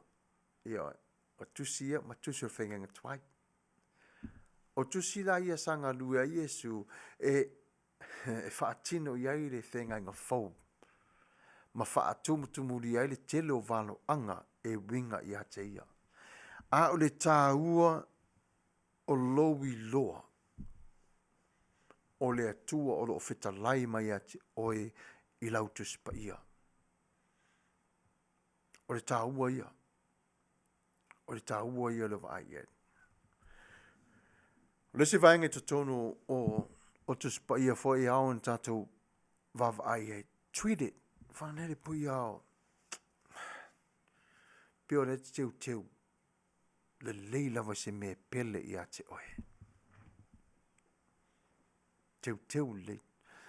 Wal te whai atu, o le tele I o mea sawa I Paulo. I le nganga pa ia. Pe whana mori mau Paulo. Ai o tele tu si laro, ai sea. E matua ine nefo yale tēnā tātou tamaya. Mysterio. Wawa ai ei Paulo. Pena fo Ioane. O le ala le nā. E atatou wa ai pena o whai atu le taimi o sola. We are ambassador of Christ. O i tātou oma fo i lava ia o ministers of the word. O tātou oma lava interpreters. O tātou oma lava of theologians. Because once you interpret God's word, you automatically become theologian. Somebody that is interpreting God's word. Ai atatou wa aila po Crichton a vainga i sai lunga tu le. O le tusi le tamalo le Crichton. Fa pel mafia fia. E umana e fai tau pe umana e a o ngai fa antu lo rupe la ma fai se to lo love. Ai se a is mystery. O le fio lava ia la tau ia le theologian. They do care what you read about their book, right? They do care. But only one word that it counts, mystery. If I longo lola to le mystery, any paperwork that you turn in, there's the word mystery, la. Leo maila tapa now the fear ia. Fear ia. But they only interpret God's word. They can, just like us. None of us see God. They must say tatou. Iwai. They must say tatou. Vanga na Yesu. Lala na e tala no ai lava Ioane. De ai lava masi tasi o tatou ova ai i le atua. Eo fo le teimi le tatou mai le se tatou ova ai a Yesu. Ai whaonga e tatou i le tusipa ia lava la lea. E whawhangwa ilo whatuatua e te tari tonu iai. Ma whaafo wai o mafo whaunga. Whe mai e awa o e tusipa ia lea ma awa iai oe ma whaatonu wai o wala a pongi saro mafo whau. Ia. E whaamala ma lama e le tusipa ia. O le tele yo matauri e whare tele al tusipa ia ma le whetalai ngā le tua, e whao ngā le tua se si o manga e whai e tala whata oto. E au ngā le ia i tātou. Parables. O le taimere tusipa ia tele ia e whao ngā le upu lea the way. O le forward. E whao ngā le path. O vaingana a tatou vai e na sa ili le po le le fina ngalo le tuolo sau iai. O le si upu le whangai le ala. E le whapela awhi mai ia o le malamalama le i o wala. E le whapela tato o tama whare sa wali vale le au wala. No. Wau ngā rue ngai whai. Ma whau i o wala. Whi mai. Ma whau i o ngā rue ngā. O lo whai. O lale me ma whau i tato. E pong sa lo lunga tama lea. O lale me ia. Dive into the word. Suel malamalama. Disappear the darkness. Malamalama le o le tangata. Ona whatau nuu le o le fina ngalo le tua. O le tuspa ia lava ia e moni. Whengang tuai mar whengang fau. Aina tu siar whengang tuai mo le awhi o tau sanga. A tatou mafo faula i le awhi nā tau sanga. O le whase lau o tau sanga. I le awhi whase lau o tau sanga. Nālai maua le awhi o le whengang tuai. Wailea le umi. A le taimi nā ele i whanau pere i soi fua mai le mesia i le lalo langi le nei. O le ala vaenga le vai o e tātou i le tasi o le awhi o tau sanga. E mawhai e tātou o na toe vaai i le tasi o awhi o tau sanga i luma mai pe a vai lua i le 5 se lau o tau sanga na valo i a Yesu. Mau maina le ate lewa i tātou. Ma whera i le awhi nā tu o tō mane 5 se lau lea. Awhi 5 se lau. O na whaasoro a tō mane nā, le nāna 5 se lau whaapopo mai lo ma. Whanau e lo Yesu. Le la pipe se la wari la iti ia. Sakaria, Hakai, tamaia. Awa lewa na tau nuu le 5 se lau mua tau sanga. I peo feta matua, tā pena i la tau sawa Yesu. O na o mai le ila vainga la iti lea, valo ia lo i la tau i a wā ua whaai lua mai e le tua ia te i la tau. Those are ambassadors of the word. A vanga na, lau perfecta. La tau la i le sa au mai e le valo anga lea. Ale mane ia. Ai wha longo nei ia. E wha o ngāre upu leo le Mesia. Le Mesia.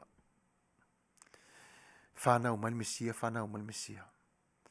Fata e whaalongo lava o whai mai o whanau Iesu ina o whanau Iesu ina o sau o kapilielu. Whai ia haifoi. Ia Iosefa. Whai ngole li le ia Iesu. Le ngona le li le. Ai a vai e tātou sau mai le Mesia.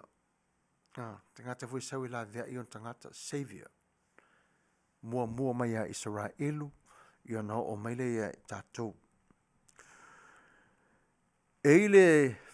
Le vaenga no loto lava tu spa i e whetautu na i lava le mafo whawara tu o telo la wata mamai i le whatulaingo tusi a masu tau sanga. O le manatu mua whape o iopu le tusi na mua lava tu sia aisea. O na o le tele i o meo lo related to tonu o le whengenga tuai e a fua mai le tonu o whainga taulanga. O le whatua tua. O le amatanga o le tupu ma le ola mai o le ono sai to tonu o le tangata. Ma le vaai o le atua i le tangata soifua.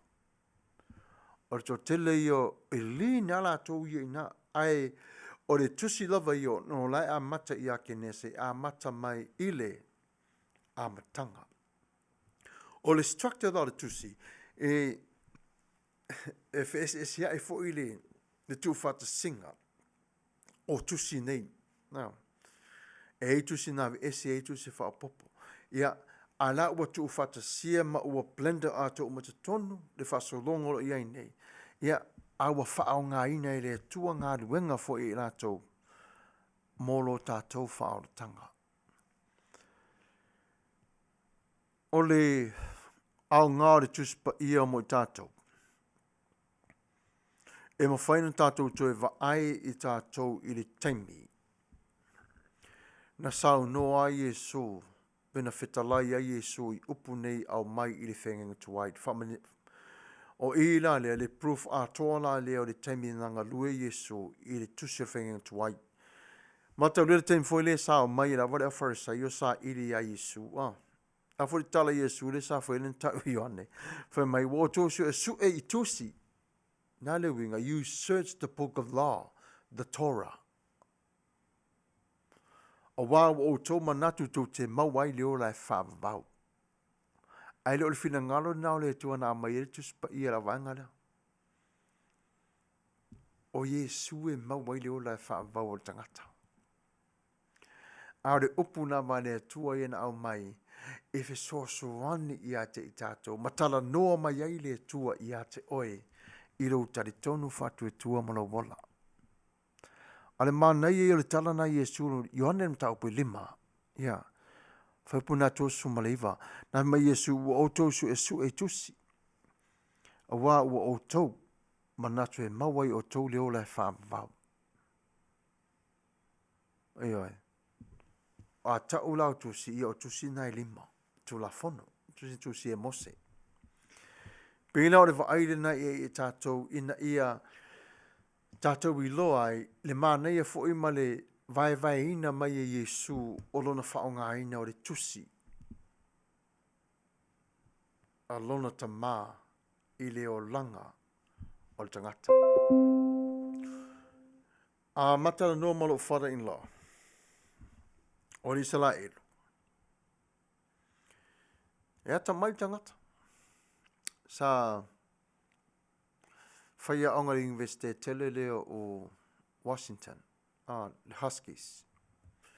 A e sa ia whaia onga professor i le ngana wha Spanish.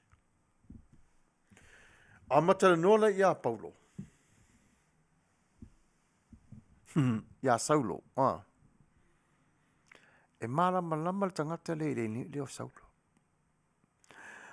O le mafuanga. Olo father-in-law, atonu talano se Samuelu.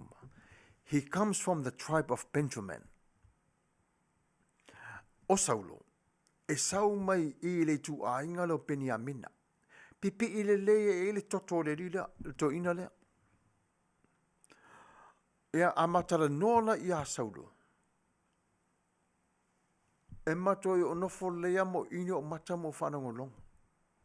Sau le tala te vai ei e to te tala tu spai o to whai tau wha pesole.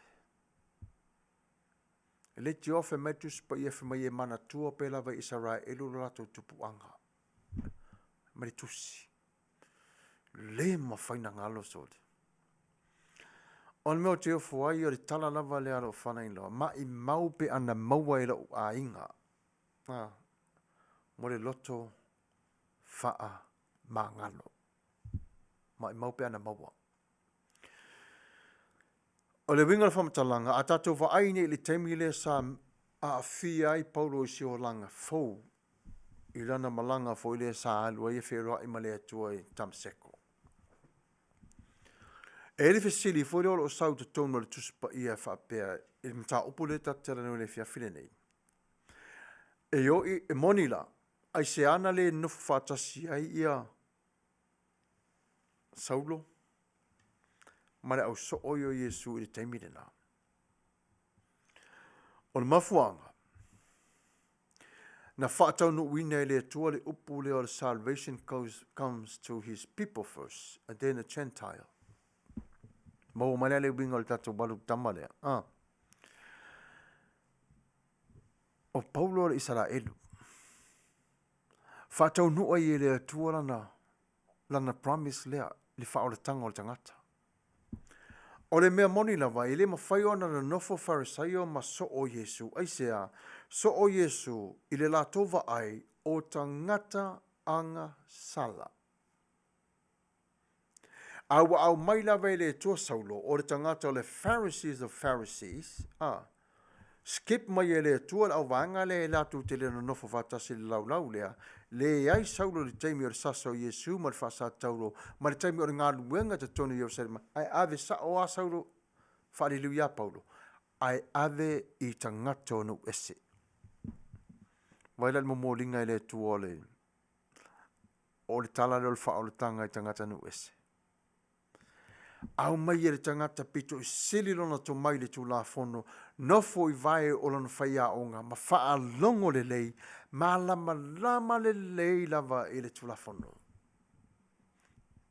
To ia au hao i le tua le tolo o tausanga i le vau. Tu uro e adu. Waila le alua Paulo le nānuai. Ma tau tia. Aina toi wheroa i la Paulo mauso o Yesu. Newa mai elea. Le fio a Yesu le langi. Wai le matau tia te le. Nā le vaenga nā e te... I don't want to sound pio le whaatonu atu oi. Sorry. E te malama lama le tūlanga nā ma e vaai i le vai ina o lo wha o le tanga. Le me mua lava le nā. Ono le wha o le tanga. O le mea le na fola i le atua. Ia te oi. God promised salvation, but it's free. Ai no fola mai mafofole e whapena. Ona e lolea. Sao solea. Ele iese Paulo. Mata le feo Paulo la e PCA, Paulo e fasio ti lau kirisiano. Au le foi ve vesi Jerusalema. E fasa tauru Yesu. Waila e whainga o le ngā luenga le atua. O lo o ve vesi la tau e whaasa tauro Yesu, masasa ia Yesu, which is God's will for Jesus dying on the cross, a la ua leva o na alu ia le ngā luenga. Nala le mento i tupu le ngā luenga lea. Ala fi matus pa ia na toi turi loa lava ia e Israelu, ia Paulo, ma toi tamo whai e toi li liu. Ni liu mai tangata ile tu la fono, tu manga, ma le peritomina. Paula va nao le mesa ia te ilato. Ai misi Yesu. Misi Yesu. Pera o le ala na pe to whamanato atuai o le teimiri na whasa tauro ia ere o iei Paulo. Ere iei Paulo. La e alua Paulo iei pisi. La ala foila na te vai sa wal whenga inga fau. Whao ngai le atua Paulo. tusi i lalo. Tusi i lalo. A pea no fai atu. E tusi nā e alo tusi a polo fe mai uisi mere tusi i lalo. E ne nefu ali geno a tātou. Ma mafa, ma ta utia. Pea on tā ua fo Ioane. I pea o le vainga le nā i tātou le tusi pa ia. Tamu fai se tala fo le whawhai ngō fia. Ona mana malama i tātou le. Ia, pēla siu ta māwai alu le. Sālu to e laua. Sau alu le misiona. Ia, o marea saunga lua i mālua. Po kalame au kalavou. Au talavou. Sa vai u polu alu fafu. Te tuile yaso ia. Aso ina o lai. Hoso na olo o ye ia te tuila ai malua ele io SMA I think is 82. Alu fa pena. Au whanangolongo lo tamai tau tara no just pa ia. Matuali alu aso talinga ia. Fa misi atoa. Aisea. Ono tele iu si ta ili taimi fe mai sawi no foi lalo. Whaalongo i whaitau wino le whionga pa ia le tuona e ilo le whaitau si taimi o iluma. I mena mua mua whait. La tuata tala tus pa ia na no va ai ato ia ke nese sau ma me vana le whamai e se seo le tangata pae le tua oti matua ai mesi a tomala whaitau sot. O me sone. O le tua ita sot. Matua ai misi ato. Ia whaitau wata sole. Ai. So nga o tau aso le mera te whaitau ti e. Ai nā le ata si o ta maa.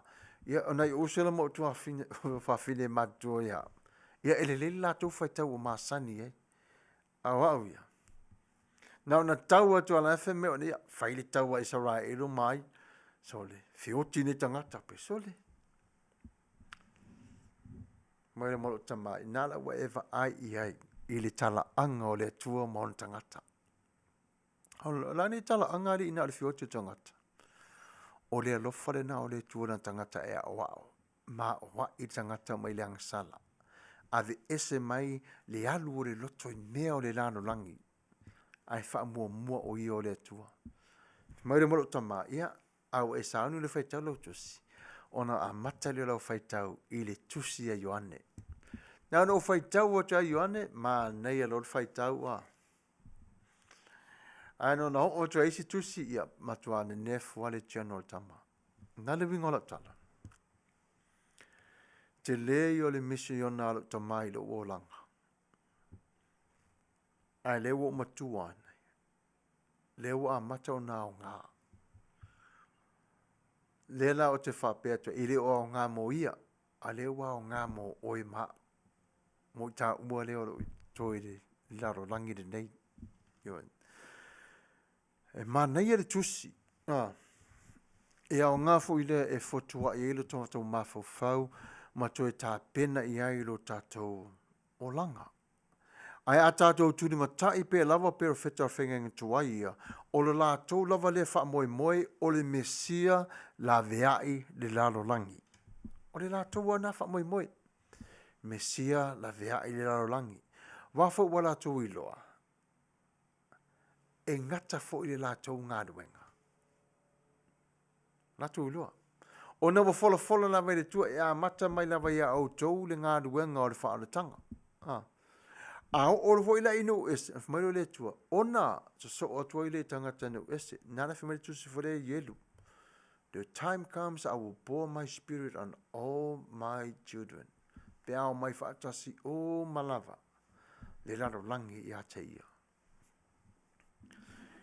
O le tala fo i o le soifua o le tua i le o langa o le tangata. O lo tala no i ai le tuspa ia. Neo o mai na o nei vaenga nei e o ngā fo i mata ina tātou mata i ai matoi. Bava ai e il tusi. Ia ma e fesili ia i lau tusi. A e fai tau i ai. Tusi lalo fesili fo i lea e o mai i ati oi. O wani e whape fo ini fesili fo e te awa tupu mai ati oi. e te mawhaanongolongo lau rifesili, e sau mai te tonu, lo loto i le me sau mai. Ona e tangole i le tusi lalo, ona e nofo le wha, lau pukofe ia, wha pēla o nofo, ia pole a lava lau nofo. Na tau whai tau le lo fesili, na tau whai tau le i le chapter na e tango whai tau. O le ngangare na o le tuana e fesili atu i ate oe. Vaile le mea alofa na wa e mawai. Nala wa fesili atu le nganga pa i o le tua. Ai se a wa tu si ai e mose le fuai upu. Ona e toi whai tau le ia. Ona e wa ai le leile ia. Na a maile le tua i ate oi o le tali. Ona o ngā lea i ate oi. Tau ngā lea ate oi. O le mea alofa siri fo i lava le tua le tolu maa sina taluai. No, wha maa sina taluai. O na oro le teimu o tā pena i le launga lea o le se fuluai. O le sorry. O le sāpati. Wrestle. Tau wivi. Ni vinga ma le nganga. Po fea o iai. Lona fatu ele. I se upu mola na whanau. Tau aso umala wala uola. Talamoni lava. O te whaalongo lava o kaino lava ma a peru o taulanga. But behind the scene, taulanga. Whaelo mai e le toe tia. Whamai. Iori Samuelu. O a ure nā mala whanau tama. My grandkids and me. Pesere, grandkids? Whapesore sa o le leiri. Ono eva ma a tamu o le whanau mua o le lua i whanau le atua. Whanau e la ua first grandkids of God o a pelu makaino. Aina toi wa ai lewa iei ewa i le ti ngāre me ta o le angasala o le whanau mai e oti le pepe. E le se misa ona o le angasala wala whaia. Lena o lau ngai, o malango o nofo to e mafau i le tua, mai le tua. Ne o tua tuine e ati ona e sa ili mai e tia. Na e sa ili mai e tia, na e tau wivi ma. Na e tau wivi. Whaafana tusi le launga lena. Tape, di hai, tape, tapuni loa, a tau wivi loa pēr. O lea le fina ngalo, o lea fina ngalo. Mo lau whanau. Now na whai mai la with father, grandfather and grandchildren, mau walo i nā mari unga. Le tau langa nā le tato whaolatanga, oina whaia. Na whaia le atua, whanau le atua. God, grandfather and his grandchildren did it for us. Waira ni matau tia o le atua. Na sa ili mea le, ia le lau whapela talasale. Ale leva na o ta whai tau iet. Mela na ta o le mystery. Le lofare na o le tua. Ia, ona ua, si whaano longo fubrase spese mo i tato le ne yaso. Ona toi whaawau le tato ta upule. Le toi tele lava se mea toi ia. Whai fo sine isi tala maalia se taimi uiluma. Al taimi le nei. Ia, usi mai lau whaafonga. I le pese o saunia mo tato le netu la. Ia, semana whaafonga.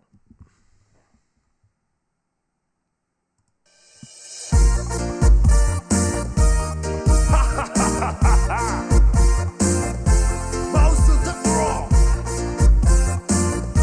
Never mind.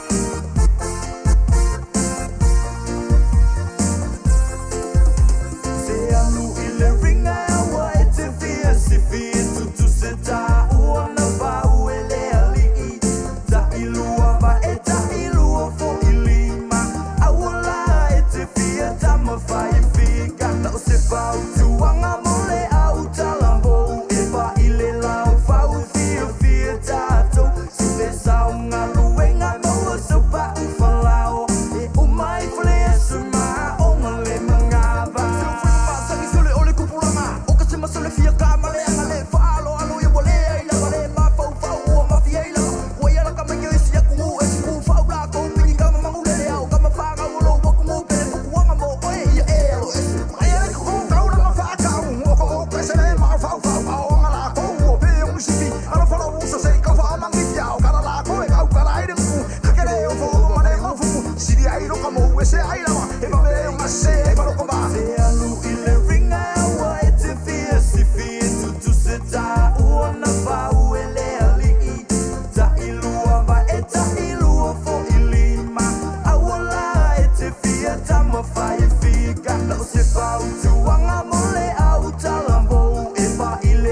si o na mafua e ke ruru e ke koe sere sere. Ano funge ino i o makua pele. Kau kua ngare o la wha kua kua. Kongi Manuia mai le kua. Leia le baby au ka whau makua. A mai o singa singa whau kua. A le o le ngako angai le whai fe au.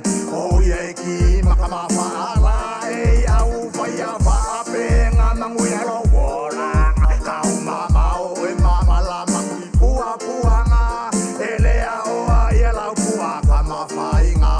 Ai mo se Manuia lo wolanga.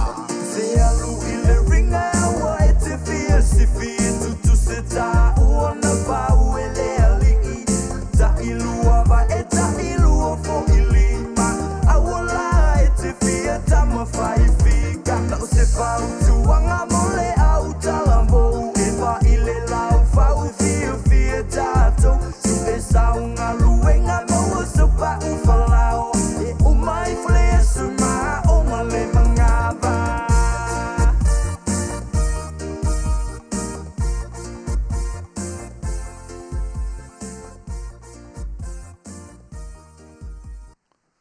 Ia whawhtai manai a pespesenga fo i ala mo whanau ora tanu, whawhtai mo re tāleni.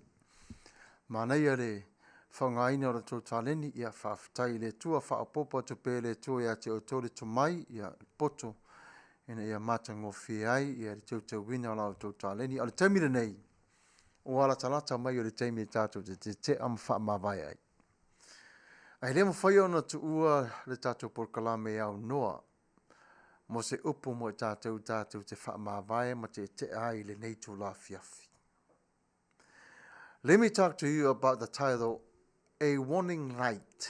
A Warning Light. If your heart is wise, then God says, my heart will rejoice. One of the ways that God has revealed himself to us is in the conscience. See, conscience has been described as the light of the soul. Even when it is dulled or darkened by sin, but it can still bear witness to the reality of good and evil, and to the holiness of God. What causes this warning light to go on inside me and you when we do wrong? It is our conscience, given by God to steer us away from evil and towards the good. Conscience can be also known as the gentleness teacher and a friend at the very special time of need. And sometimes our worst enemy, especially when we sin. How? When we say no to the light and return back to the darkness. Just like how Israel was, they were in with God and they wanted to go back to Egypt because they were tired eating manna.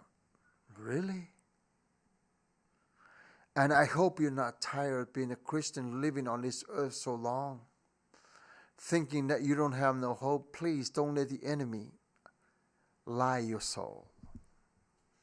Do not let the enemy have no say-so. Shut the door.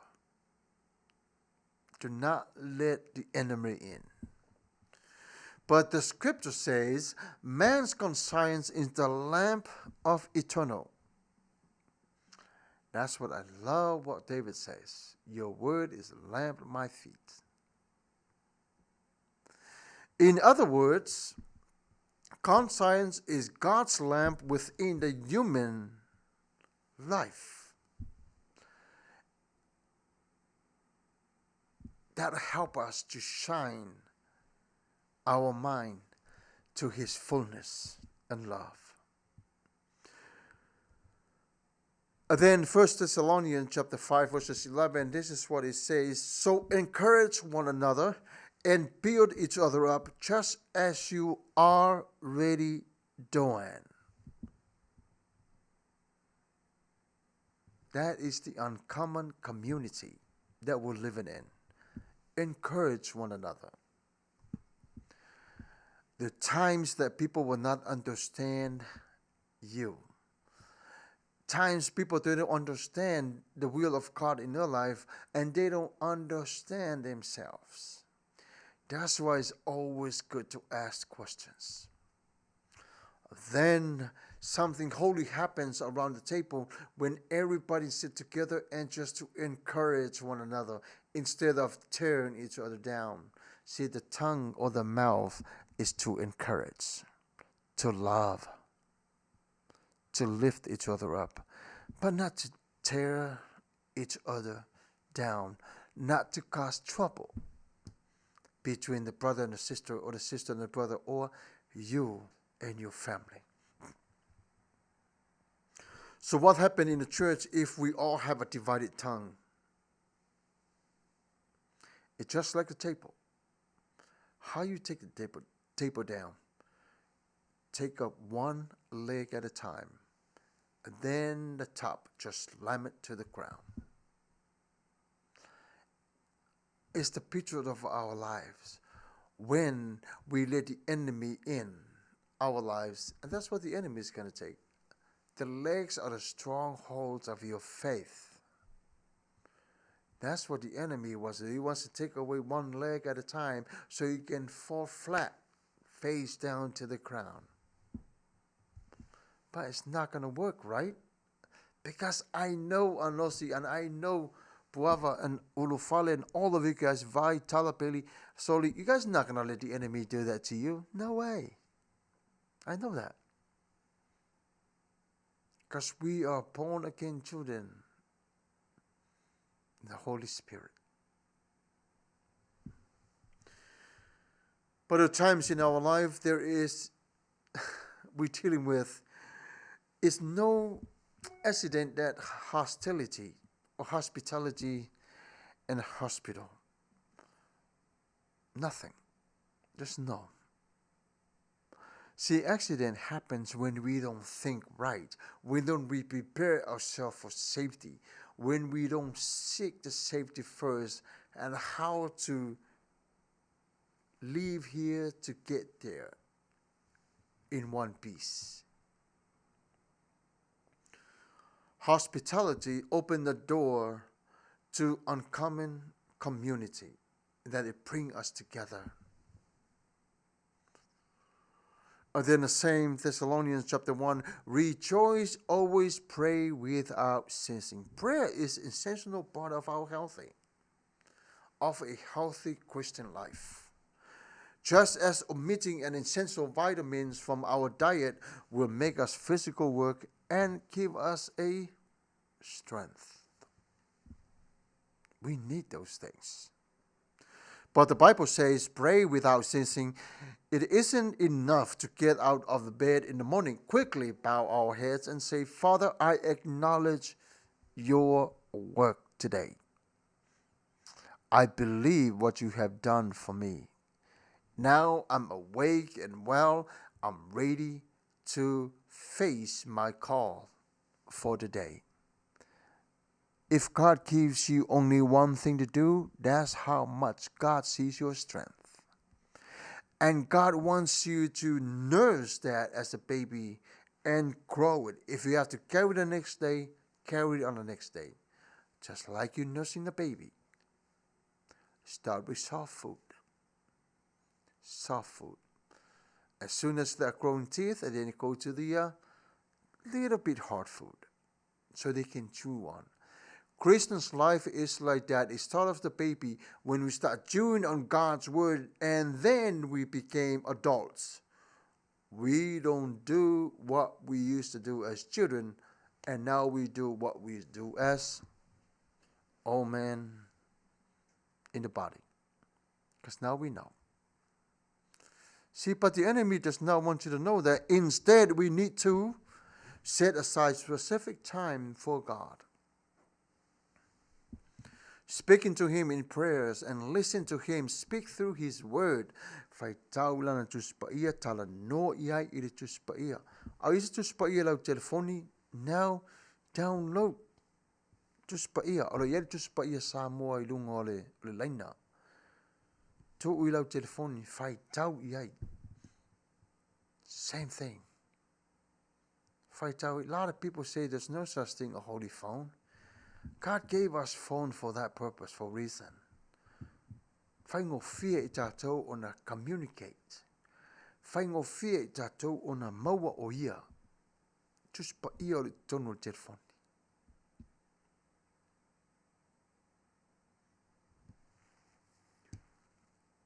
But every time that we come to His presence, bring all the thanksgivings that you have.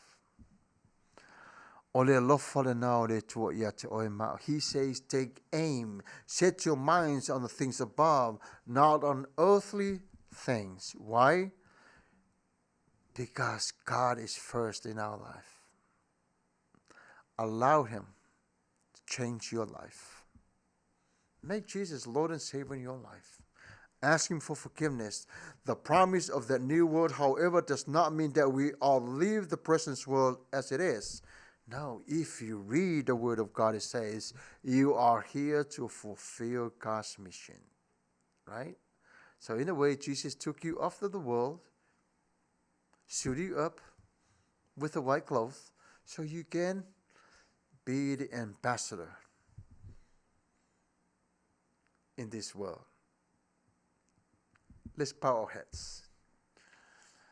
Let us pray. And I hope tonight, maybe some of you, the first time to tune in our program, you don't have that relationship with Christ. There's no shame. I did it. You can do it too. I asked Jesus to come into my life because I try to do everything I can, the best of my knowledge. But all those things, those were world thinking.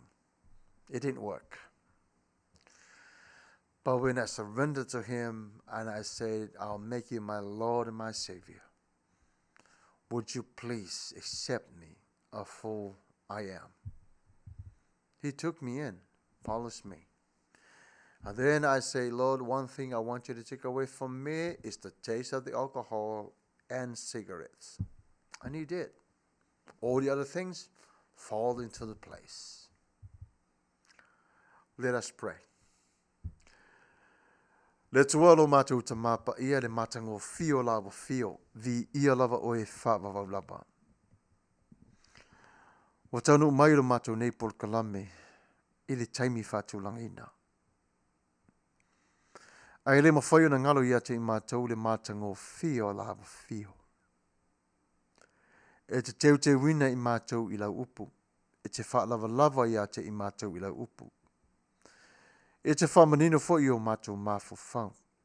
E te talanoi o mātou ni anganga. E te taitai o mātou loto iala e mata whai o na mātou ngāruru e ai. Te nei tu lalo mātou ta mapa I o te wala au mare anganga. Alofangia nisi o mātou ainga. E ngase ma whawhitau liro langa. Ia iei o lau whaamalo longa lo mātou ta mapa ia. Alo whangia le lalo langi a toa I mai mapua po ngā. Le tua lo mātou ta mapa ia o te talo mo to ese. Whanau a sā moa ma le lalo langi o lo iai o tuli le whasalanga ia whaonga ina o le nei no fuanga e a vea mala e toe fotua iai leola ia te oe. Whawhitai I lawa fiolo mātou ta maile nei awa noa. Le sāolo tonga mo I mātou te vivi I ma whawhitai I lawa fio. Whamanuia I ahinga. I lene I aso lo mātou ta mapo atai au. Whananau mai o pepe foli o lo tāua bo e fua I mo I lato. O nise osa matua whawhine wa tāpena atu a wale awa onga whare nganga. Whanau te tono le malo, o ngā ruenga matiu te whaia le tualo mātou tama. Manuia la ua fio I ainga o whaatasia I lau suafa. O nisi fo I o tangata le tua lo mātou ta mai te sila fia la tau te le o I loa oe ai ua mali liu. Lava matutoi le toto Yesu e whaamanga lo ai I la tau. Ia manu malo pe lava le toto lo mātou wali. Ia mua pe lava lo walofa ia te I mātou. Le tua lo mātou ta mapa ia. Fesoso ani mai la ua fio e ainga te itasi mo whaia na mātou mafuta I lunga le ea ile ni yasu. Alu ma le nganga o la ua fio la upu le nei taimi. Mo I la tau lo mātou ta maa. Ie lunga ia sa moa o wha malu malunga lo mātou ta maa. Whawhitai lo mātou ta mai lo alofa mo lo wanga le lei. Pui marutia I mātou. Manuia mai le nei por kalame lo mātou ta maa le tiutia le nei e kālisia. I lo alofa mo lo wanga le lei. Mai le prestene se ia o mai lava I se tama mea meo le nei e kālisia. I le nao Amerika ma le lalo langi atoa. I le suafo Yesu ke riso lo mātou wali I whaola. Amene. Ia malo lava le whatasi mai o le tato po kalame nā mo le nei tu la fiafi. Ia o se upu wale tau tamali I lau tau whaafonga anga. Ia malo ave vai fale lau tau whaamanga longa le nei tu. Au le lofa mareanga le leo le tua. Tātou de toi wheroa I ai. Le ala le whaapea tuari tato po kalame. O le tau longo le nei aso. Ia o tau manuia. I le lofa mareanga le leo le tua. Whaaftai lunga le YouTube mo le Facebook le tau mafuta mai. So I fua ma ia Manuia Samoa.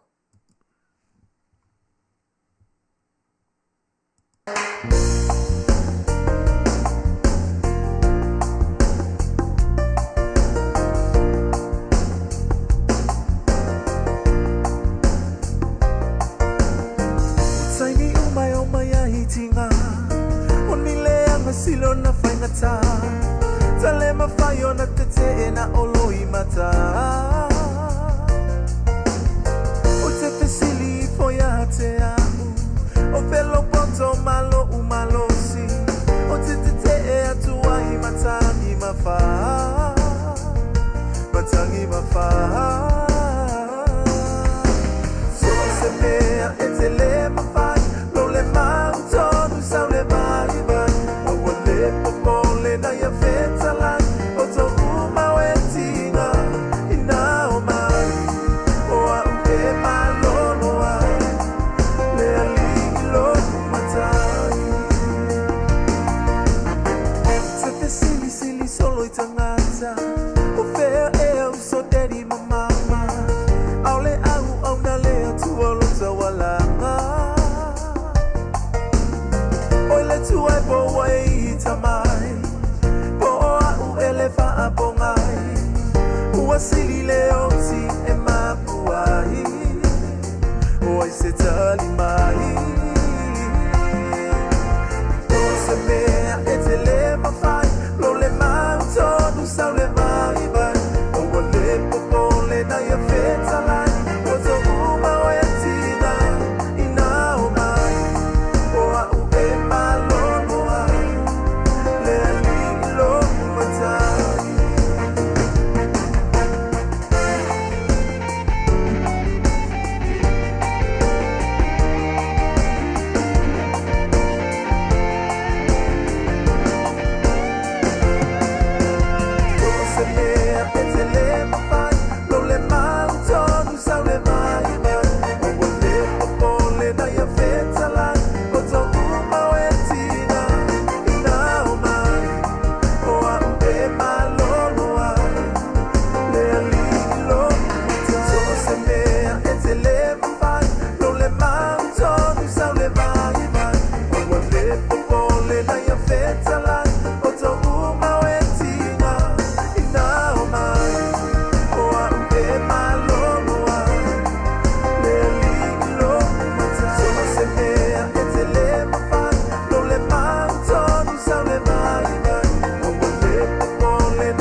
Savali isiatu na ova aya o ilina po mauloi matere malolo lungona le mafatia le mafai ona natia fa ana na lo tsunata le se siwana o lava fai ngata malava o te tupe yo Autafa Almaya ufa ano anga Upolenga ono olanga Ulea lufalo taso tanga Almaya ufa ano anga Upolenga ono olanga Ulea lufalo taso tanga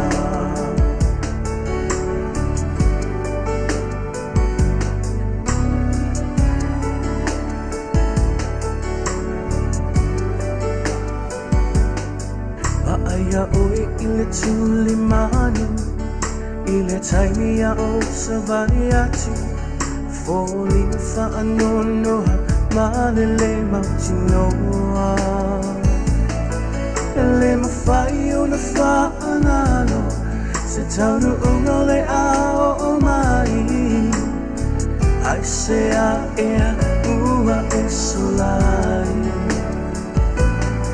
Faanaw na ulo tinata Mamau oi may mafatiana Faingat sa malaba Titupeyo ang tafa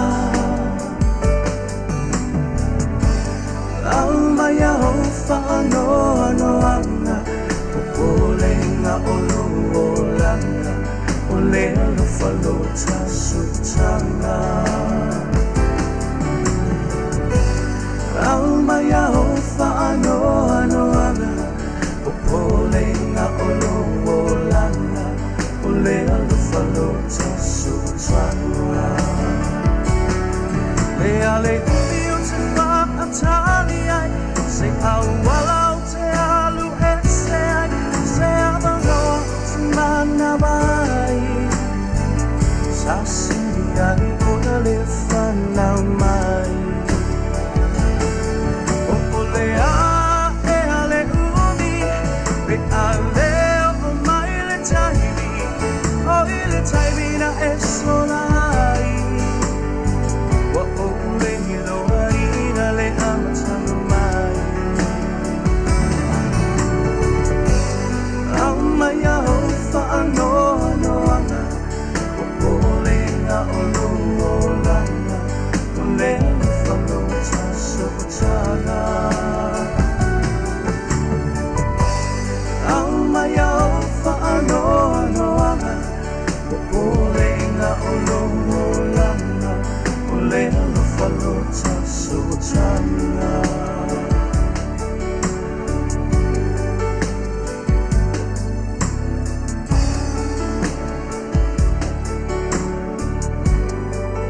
faunga e tupu pea ia so uma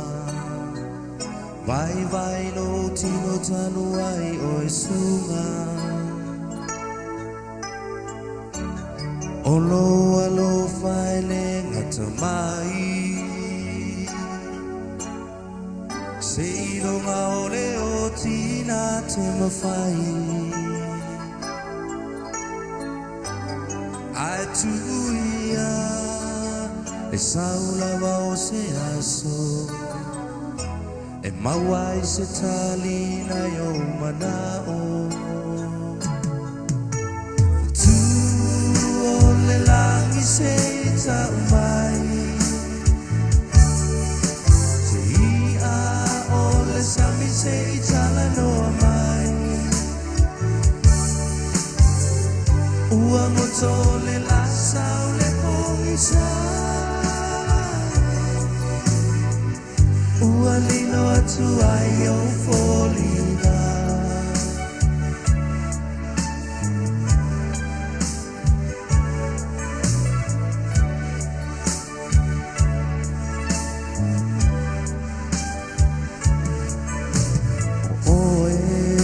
ole ario taimane a oito se mai tamale male malo tali tonu ono lavo sai e leva ve ona mai no keli e tu ole langi sei ta mai ole sami sei tala no mai ua ngotole la saule pongisa ua lilo atu ai o folina tu ole langi sei ta mai sami sei tala no mai ua ngotole la saule pongisa